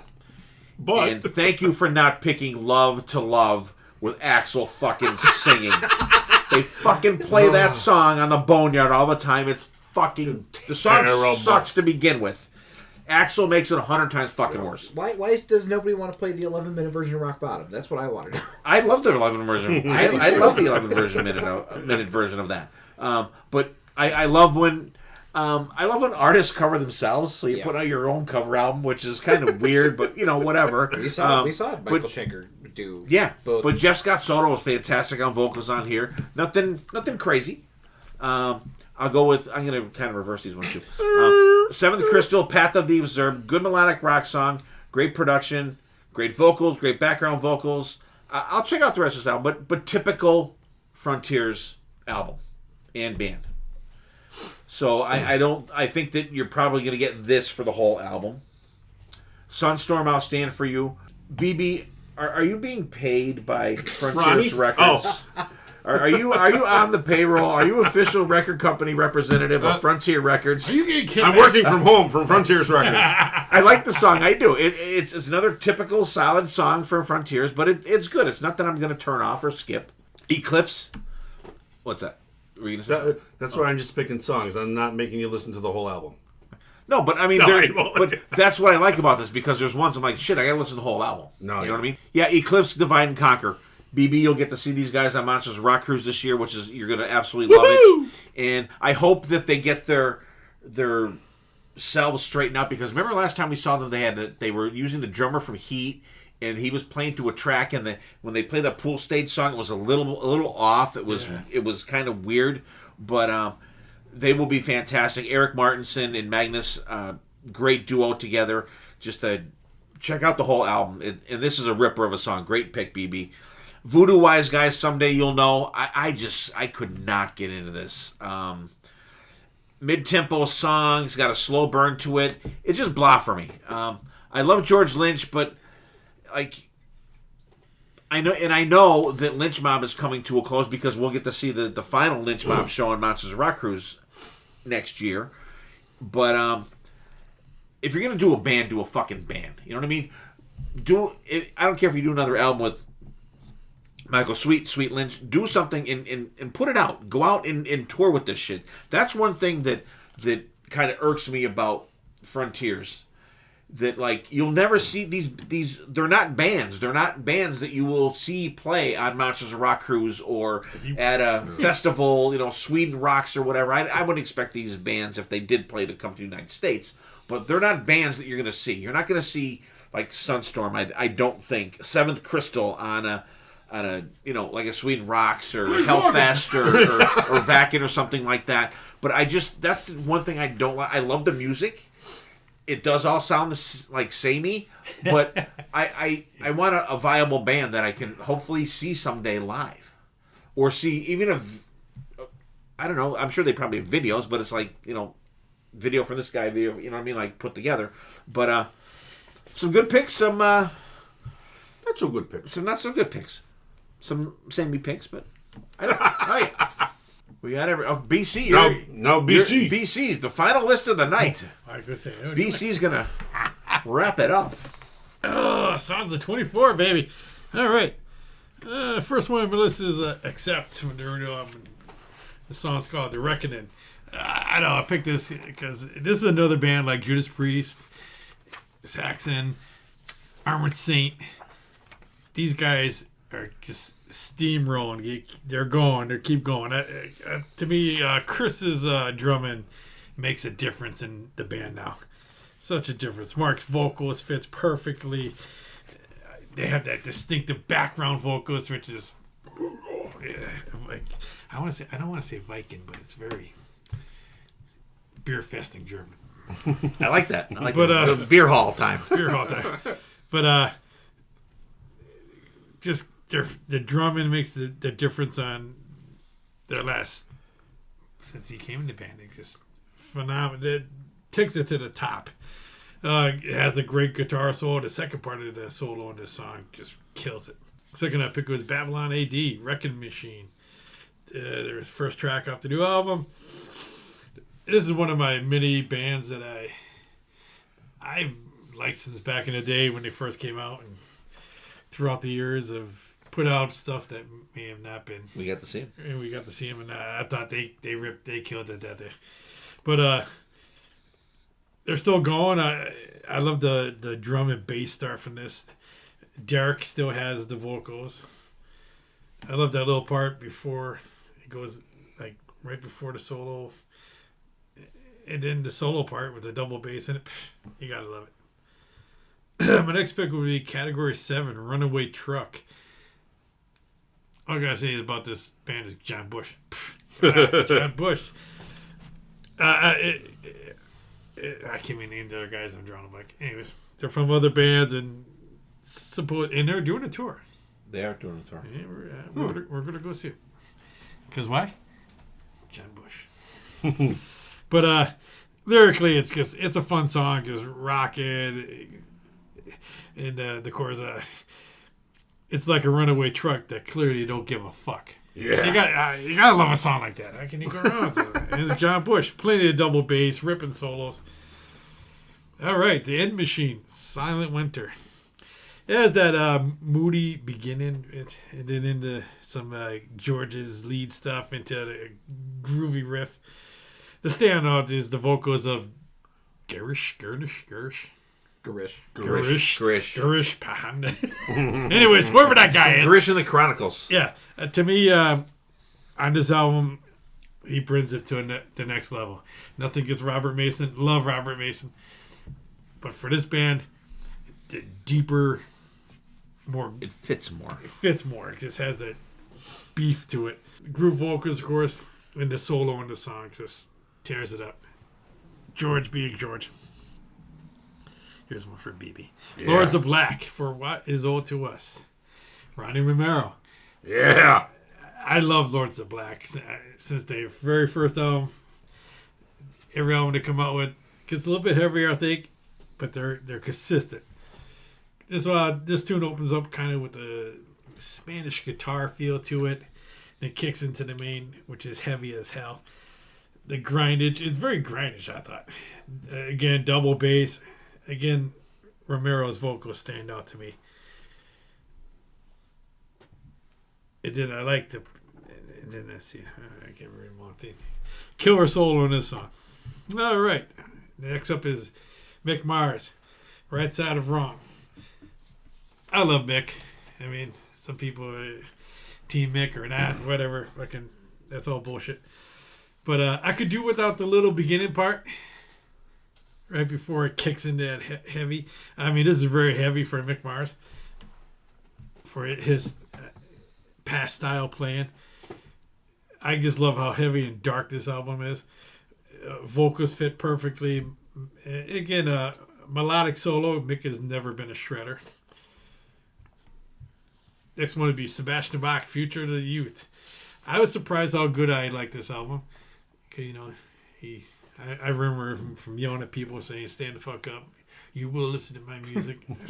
So I got 82 million followers on Twitter. His personality sometimes gets a little crazy, but big riff in the beginning feels like some spoken word verse. Chorus reminds you of "Dude, tell me the truth, dude."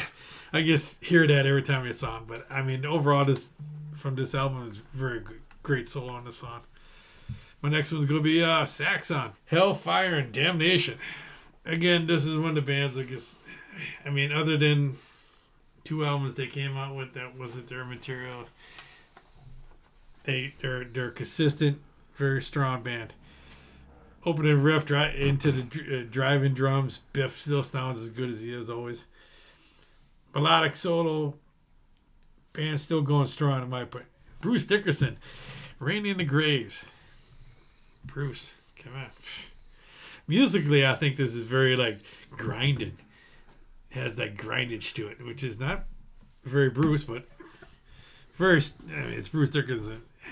Very vocally strong. The keyboard has that little keyboard feel before going into the big chorus, back into the grinding guitar. Yeah, nice fitting solo there. A little more spoken Bruce with that evil laugh, which I gotta love that. I'm going to finish off my list with Richie Kotz and Cheap Shots. I really, we make fun of Sonny with Richie Kotz but I've delved back in this guy's catalog. Love it, really digging it. This is just a very groove. I love his style playing is just distinctive, which I said earlier. He gave Poison a big oof. And his voice, it stands out to me, and it has the catchy chorus. I mean, it's Richie Kotzen. Dylan. This is another great list, of course, except fantastic album. They have not missed, in my opinion, since Blood of the Nations, since 2010. Yeah, so they've been hitting their stride for over a decade, so kudos to Accept on that one. Category 7, surprise John Bush appearance. I'm like, oh my god, is that John Bush singing? And I look it up and I'm like, not only is it John Bush, it's Kerry King, and it's like super group. Yeah. Very surprising, but really like that one. Jack Gibson. Silent Winter, I like that one when we covered it on the 2024 albums, and I like it now. Mick Mars, definitely the better of the Motley Crue releases this year. And his album is very 90s sounding, very like kind of that vibe, which I don't mind. I think Mick does that very well. And it's better than Motley Crue's 90s stuff that they put out as well. Which, Generation I don't mean to Y. interrupt you, but going back to that, remember how Karabi was supposed to be the guy doing all these songs? I don't know. Listen to the album. If this was the songs that Karabi's saying, I don't know if... They're saying that they're not. Oh, really? Yeah. Okay. Yeah. I was They're gonna saying say- that they're not the Karabi ones. I was going to say, because I don't think they were Karabi- supposed to be mostly done, but Yeah. it was. I had heard it said that these are not the Karabi tracks Okay. because it doesn't sound like it would be at all I don't think Karabi would be a good fit for these songs. No. for these songs. Okay. Sebastian Bach, like I said before, this is an album that has everything going against it. The album cover, Sebastian Bach, the title, like it. You're all like The album no. cover. Yeah, that's what that was Oh. the first thing I Oh, said. sorry. Yeah, like it just like it shouldn't be good, but the songs are really good. Good. It's a great album. If you just ignore like Everything else. the veneer, it's the diamond in the rough of an album. But and this song is a great song. This might make my end of the year list. That's how good of the album it is. Ignore the album cover. Ignore everything. Rain on the Graves, Bruce Dickinson. Fantastic, cool return to solo Bruce. Very different sounding than Maiden, so I always appreciate that. And I love the guitar. I love the like the weird like kind of keyboardy like strikes that happen. Dun, dun, dun, dun, dun, dun, dun. Like it's very kind of I don't know, like B movie set like Vincent horror- Price movie yeah, type. yeah. Scaring you thing. Yeah, like House on Haunted Hill. Yeah. So I really enjoy that. And Cheap Shots, Ritzy Kotzen. I don't know who hurt him. He's really angry in these lyrics. I'm afraid. A lot of his songs are very. If you listen to the lyrics, they're fucking like this. I know, but like his girlfriend is the hot bass player in Vixen. Yeah, but this is before her. I guess he must harbor a lot of shit for something. Yeah, his lyrics like would warrant a visit from the Secret Service. Like he's got it out for somebody, and I'm afraid for them to see him on the street because He's a stranger too. I think I might be over for that person, but It might be me after I go. yeah. But this is another great list, BC. Alrighty, BB. Okie dokie, BC. Except with the Reckoning, classic Except sound. So glad they're back to that sound. Mark Tornello tears it up on vocals. Great dual solo in this one.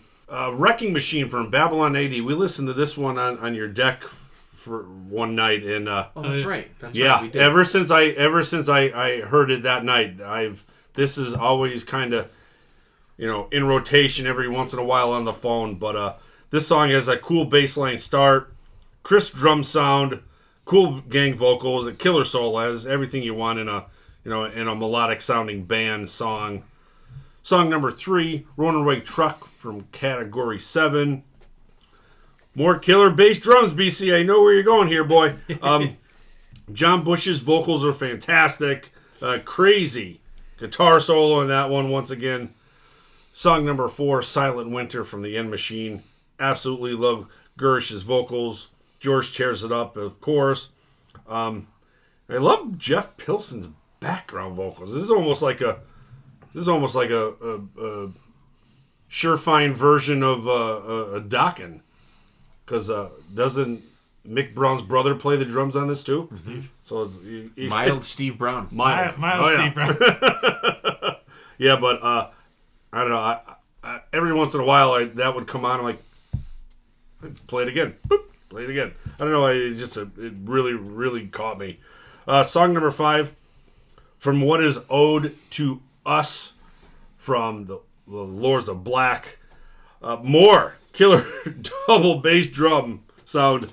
Great tune. Ronnie's vocals are great. Good guitar work once again is killer in this one. The BC loves his double bass drums.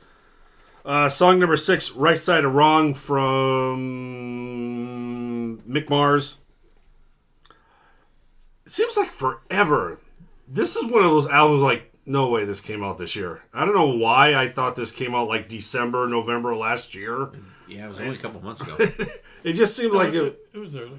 I thought maybe it was either February or March when I saw it. February. It's just one of those like, wow, this is seems like it's been out forever.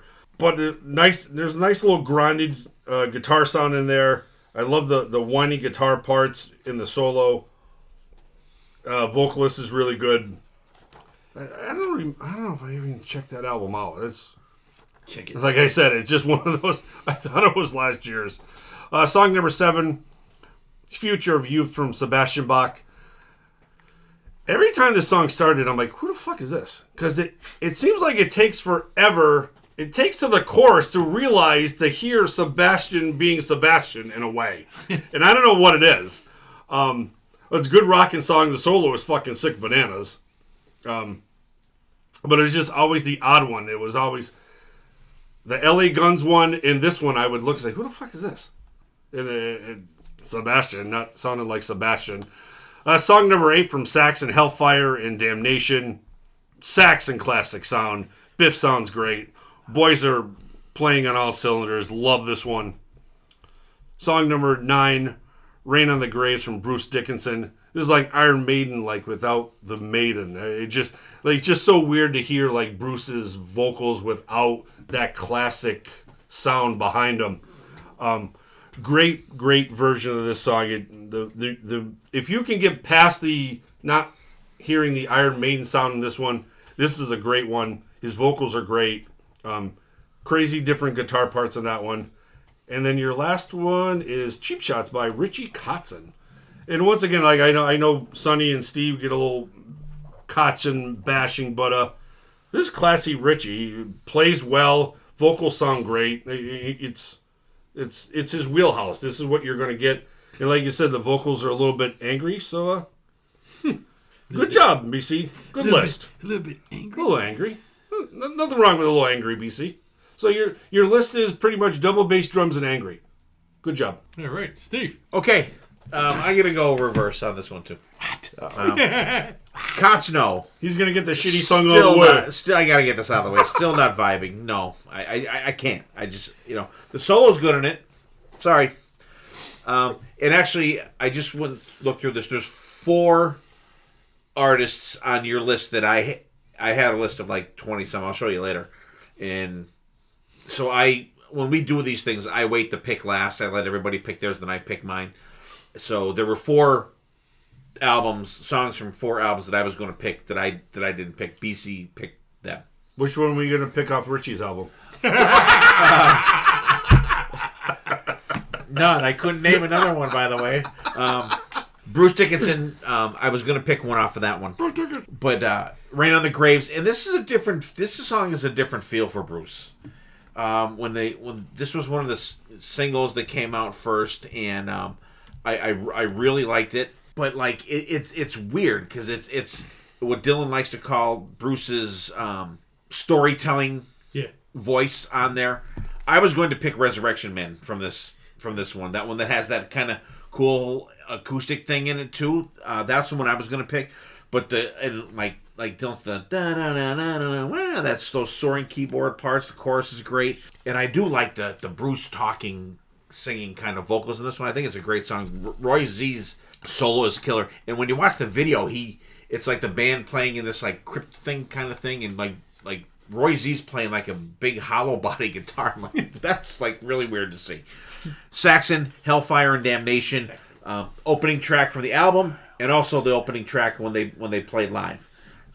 Great show. And you hit on it before. Saxon is one of those bands I think that these last couple releases, like I'm going to say at least for the last like 10 years, they've just been steadily getting better, if not better, just right along with where they've been.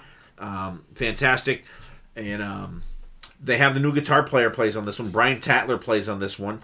And great addition to the band since Paul Quinn retired. And I'll tell you what, that guy tore it up live. He just absolutely fucking ripped. Great addition. Great guy to play with Doug Scarrett in there. Just a great song. Saxon delivers. Sebastian Bach, this was another album I was going to pick a song from. I don't remember which song I was going to pick. But this one, and it's funny because so far these 3 were not songs that I was going to pick. Saxon I was going to pick a song from too. But And Dylan's right. Like, this is like when you heard this was coming out, you were prepared to hate this fucking album. And then when you saw the album cover, you're like, this is gonna suck. But it doesn't. It's so far from sucking that it's crazy. It's great. The production is great on it. Mm-hmm. Sebastian still sounds great. He sings lower for the verses, then it picks up. The chorus is very melodic. I have to go through the liner notes on this one, find out who plays guitar on it, because the dude fucking rips. Yeah. It's literally like right out there, but I gotta check it out. Mick Mars, Right Side of Wrong. I wasn't sure what to expect from this album. I was just like, how is this gonna be? But I was surprised that I liked it as much as I did. I don't know why I shouldn't have been. Great guitar crunch. I like the vocalist, whoever that guy is. The solos is, melodic, but I was hoping for more solo-wise on most of the album. I was looking more forward to more, Kickstart My Heart, kind of ripping it up, kind of that shit. I was kind of looking forward to a little more of that. I wish it had that. I don't hate it, but I wish there was more of that on there. I think he's angry. Yeah. Lords of Black, Frontiers band, by the way. But this is an outlier for Frontiers Records. This does not sound like any of the other Frontier stuff that we talked about tonight. This is like a metal band. It's not a melodic metal band. It's a fucking metal band. These guys, House of Lords, they don't sound like Frontiers. They do not. Some heavy guitars, Ronnie Romero vocals, fucking fantastic. If you like this, you'll enjoy the rest of the album. It was a good pick. In the solo section on this one, maybe the Sick Bananas solo section on this whole list of everybody today. Woo! The End Machine, we talked about that. Another Frontiers band, by the way. But BC did this album when we did the 2024 albums. Killer. It doesn't. And it's another one that is not indicative of what you get from Frontiers. Category 7, very heavy start, pounding feel to the guitars and drumming. This album is tough for me to get into, BC. I don't know what it is. I just there's something about this album. I always loved John Bush's vocals. I can't get into this album. I can't get into these guys. I don't know if it's trying too hard to be heavy. It seems there's something there. The solo's sick in this one. I have to give it another try. I would go see them live. I would absolutely go see them live. But I have a hard time getting into this one. I don't know what it is. There's something about this album that just does not hit me. Well, you're not a Kerry King fan, so maybe that's... Well, I fucking hate Kerry King. He's a dick. Maybe that factor of it is... But I didn't know that when I listened to it. Maybe it was just that... Yeah. You had that feeling. Yeah. Babylon AD, Wrecking Machine. We mentioned before we got to see these guys. This is another band I never thought I'd get to see live in a million years. Great drum start, sleazy feel to it. Great guitar tone there. The vocals have some grit to them. Little spoken word part. But you know what I get from the vocals, from the chorus, and from the guitar solo? Kick-axe. Listen to this song and have kick-axe in the back of your mind. Vocally, sounds like it. The chorus, I'm like, damn, this could be plucked off of a kick-axe album from either Vices or Welcome to the Club. In the guitar solo, I'm like, I don't know what it is. It just has that kick-axe vibe, which is great. I'm not saying it's a bad thing. Don't get me wrong. Except this is another album that I was going to pick a song off of, and I was going to pick this song. This is The Reckoning. This is the song they're opening the tour with. And what's the very first thing you hear in this song? The background vocals. Very first thing on the fucking album. Killer. Killer. These guys are out of the bands we talked about the last couple of years that have gotten better and better. These are the guys at the top. These are the ones that have been consistently fantastic, and each album has been better than the one before. And live, good lord. We saw both shows on Monsters of Rock Cruise. We just saw them a couple months ago, and just absolutely killer. And I like now that like half the band is American. I think that's fucking awesome. You know, Mark Tornello. Got to talk with him on Monsters of Rock Cruise. Him and his lovely wife, fantastic, super nice people. Phil, Martin, Christopher Williams, we got to kind of talk with him a couple times. Just great band. If you take Kotzen off this list, I'm fucking kicking ass. BC only made a 9-song list. Sorry, not sorry. I just honestly I don't know if it's the I don't know. I love seeing him live. I think he kicks ass. I'm still amazed that he plays with no guitar pick. But I just I gotta be in the mood for, and I have not been in the mood for it. Really get into long it. Fucking time. That one. So you'll have to represent the podcast for Kotzen, you two. Well, at least you like them with winery dogs. I do. I'm amazed, and I like, and actually, he was on the One Kiss cruise, and he's been on Monsters of Rock cruise, and I kind of skip him. I don't know. Meh. All right, that's our list. Everyone had great songs.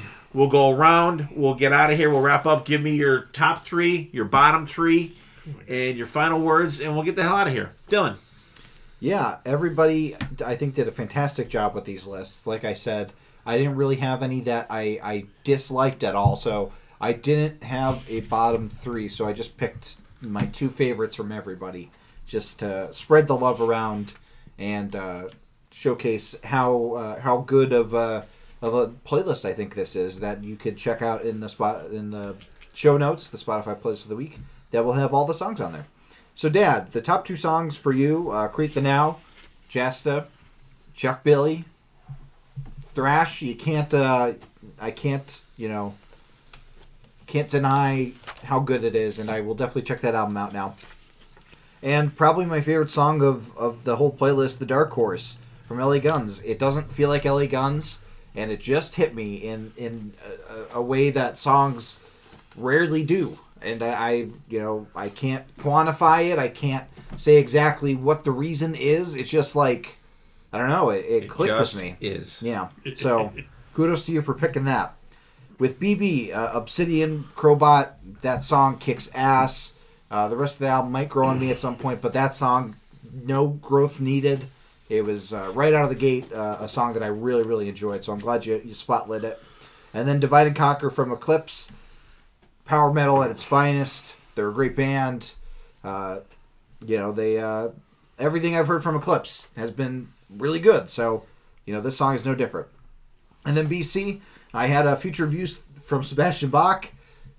It's a good album. I have to give it to him. As much as we all want it to be. as much as we all kind of rag on Sebastian Bach for reasons warranted and unwarranted. It's a really great album, and this is a great song from it. And then I picked Runaway Truck from Category 7, purely for the surprise John Bush factor of it all. I was not expected to hear John Bush on this playlist, and then suddenly you hear his dulcet tones, and I'm like, uh-oh. I've got to go back and listen to, Stop 440, 447? 440 Stop. Yeah. 442. 442. Stop 442, and, We Come For You All, and Sound of White Noise. Gotta go back and listen to those Anthrax albums because I don't listen to them as often. Listen to the live one; it's fantastic. Live ones. But great pick. I wish that they had the Greater of Two Evils on streaming, where John Bush they do their him and Belladonna they sing they do the John Bush does the Joey Belladonna songs, studio versions. Right. But there's one song where they both sing on it. Oh yeah, that's right. But yeah, great lists, everybody. Great job. It was. I'm glad that I could be positive this episode with everybody. So keep it up, BB. Well, I can't be positive. I can't be positive. Jesus Christ, Dylan. You're all winners. Y'all. I'm gonna. You all have y'all get a participation trophy. Yep. Yeah, everybody's list is great, and everybody's musical taste is different. I think this is the first time ever on the podcast that all 3 songs that I hated come from one person.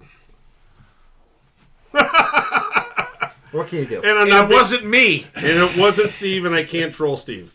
And it's just because I don't like it, I don't get it, I don't understand it. It's not your tempo. It's not my... Yeah, exactly. I'm sure if I put Whitesnake and Wasp on a playlist, Dylan would say his 2 shittiest songs are Whitesnake and Wasp. So he knows where I'm coming from. And, of course, the 3 songs we're going to talk about. Spitting Nails, Floods of Terran, and Triton. Triton. If you're gonna insult it, say it right. All right. Say it right, damn it! Floods of Triton! Say it right! And then you're going to help me with this one, Mea Culpa. Mea Culpa. Okay. Yeah, that girl. And it's just the just the Cookie Monster. Mea Culpa is basically saying my bad. My bad. So that's what I'm saying. Mea Culpa, Dylan, I'm BB. sorry. It's my bad. Mea Culpa for picking those. Yeah, and it's just once again, we can have a whole episode of Cookie Monster, and I'll say it all sucks. I'll be like, no, what the fuck, no, what the fuck, Cookie Monster, church hymns, but it is what it is, and a lot of this is just busting on each other, and Dylan knows I love him like he's my own son, and just sometimes his musical taste is not what I like. But Dylan, you will two of the songs I'm going to talk about are also on your list. But this is another thing I don't do. I don't do like ties. But for my top 3, at number 3, Serpent and the King from Judas Priest and Oh Well from Slash and Chris Stapleton. I played them a lot. Would listen to it, go back. Those songs are great. Silent Winter from End Machine at my number 2. But number 1, Walking on Sunshine from Ice Nine Kills. Best cover I've heard in years. So good. Good and bad, Dylan. Yeah. And it's still a fun song. Yeah. I honestly think Ice Nine Kills is probably top 3 bands of all time for me now. Like, because they have just not missed since Silver Scream. They're building the Silver catalog Scream pretty came good, out, too. they really came into their own, commercially and artistically. What do you think about Ice? Do you like that? Not really. Not really. What do you got, BC? Great episode. I don't think anybody had terrible list. There might have been a few that weren't my cup of tea. Yeah. And trust me, that don't mean it's crap. See, I like to challenge you all. I like to... I always say you bring I'm the parent that's like, at least try it. That's right. He brings the odd food from another country to us. Yeah. Like, Here's Brussels sprouts Here's with Brussels blue with- cheese and but And there'll be that one that you really, really like. And you some of the wouldn't expect that. some of the standouts for me would be in Heart's Wake. I fucking love the angriness of that. I really like the Ice Nine Kills, Walking on Sunshine. The cover just rips it up. And I'm gonna pronounce it right. Where is it? Jasta. I like that. I mean, they're just off the top of my head. All angry stuff. yeah. Oh, angry stuff. I'm fucking angry motherfuckers. Bad stuff. I hate saying bad stuff, but I think if it was recorded differently, like Jack White's on, the soda. I mean, it's just that it feels like it's I don't know, in a coffee can. Mm-hmm. I don't know. And that Gurjira, I just couldn't get into it. Other than that, I don't know. It's hard to say that something's. Other than that, they're very good. I only come with 2. It's just because it's not my cup of tea. Right. Mm-hmm. All right. Yeah. Fun episode. I love talking. I love this episode. We do it every year. And Dylan does bring the differentness throws in more of the mix. BB was the Frontiers guy on this one. BC was picking half the shit that I wanted to pick. But it's always fun. I like this. Like I said, I love the new music. I love listening to new music, talking about it, and doing picks like this. And what I'm gonna do, I'm gonna do with Dylan. I'm gonna do my top 2 picks from each guy. So BB, top 2 picks from you, and which is probably my favorite of the night. Whoa! Besides my own, which is Jerry Cantrell Vilified. Besides my own, the asterisk there. Fucking love it. I thought it was fantastic. It's great. And I will show you right there when I just did my top 3. Jerry Cantrell, number 1. Wow. Jerry Cantrell, and I'm going to go I get the Eclipse. sympathy vote. Eclipse is going to be the next one, top for you, Dylan. I'm gonna go the Ice Nine Kills too because that's freaking fantastic. I thought it was great, and Let's see. I may go a little different. I'm gonna go He's not going Spitting Nails. I'm sorry. I'm not going to Spitting Nails. I'm gonna go the Jack White one because I thought it was cool because it was so different. Yeah. I thought it was cool because it was very different. And BC, top ones for you. I gotta go. This will be my second top song of the night. Accept the Reckoning. I was gonna pick that band, that album, that song myself, and I gotta go the Babylon AD one because I like it. We got to see them, and I actually listened to that whole album through like maybe twice yesterday. I really enjoyed it. I thought it was cool, and plus that added kick-axe feel for me totally added to this song. And as for bottom ones, I did not vibe with the Voodoo Wise Guys. I thought it was kind of generic and even though I'm sorry, George Lynch. Both Kotzen songs are. I don't know if I've ever heard somebody called George Lynch music generic. It sounds like a lot of the other stuff that's out there like that. You know what I mean? If it was more rockin', it's too mid-tempo. It's I like it, but I don't love it. The two Kotzen songs, I'm good. and I'm sorry, but Category 7, I cannot get into them. I gotta give them Bullshit. because I was gonna order that. Quit this podcast. Quit. I was gonna order that on John vinyl. Bush is coming to your house and burn it down. I love John Bush. I was honestly gonna order that on vinyl, and then I listened to it. I'm like, I'm not gonna listen to it. I'm not gonna put it on my fucking turntable. Wow. Damn. So, but hopefully, if we do go to see them live, I think they're playing Philly. Maybe that one band. That's, Stand there with Yeah. I'm not going to play your album. I'm not going to like this concert. I'm gonna do Uncle Damien. I'm gonna stand in the back. I'll do the CSI. Just stare daggers at the John Bush as cigar the store sweat Indian. drips down his bald head. No, I'm sure. This is But I not would love to Armored see it Saint. because I would like to see what else they play besides the stuff from this album. So, guys, listen. I implore you, if you are stuck in your rut of listening to just the same stuff from the 80s and the 90s, and branch out, give this playlist a try. If you can't find something that you don't like on this, like if you find something that If you can't find anything, if you can't find it, yeah, there you go. If you can't find anything that you like on this playlist, then you are not a rock fan, because there's such a variety here. Especially Dylan threw more of that in there.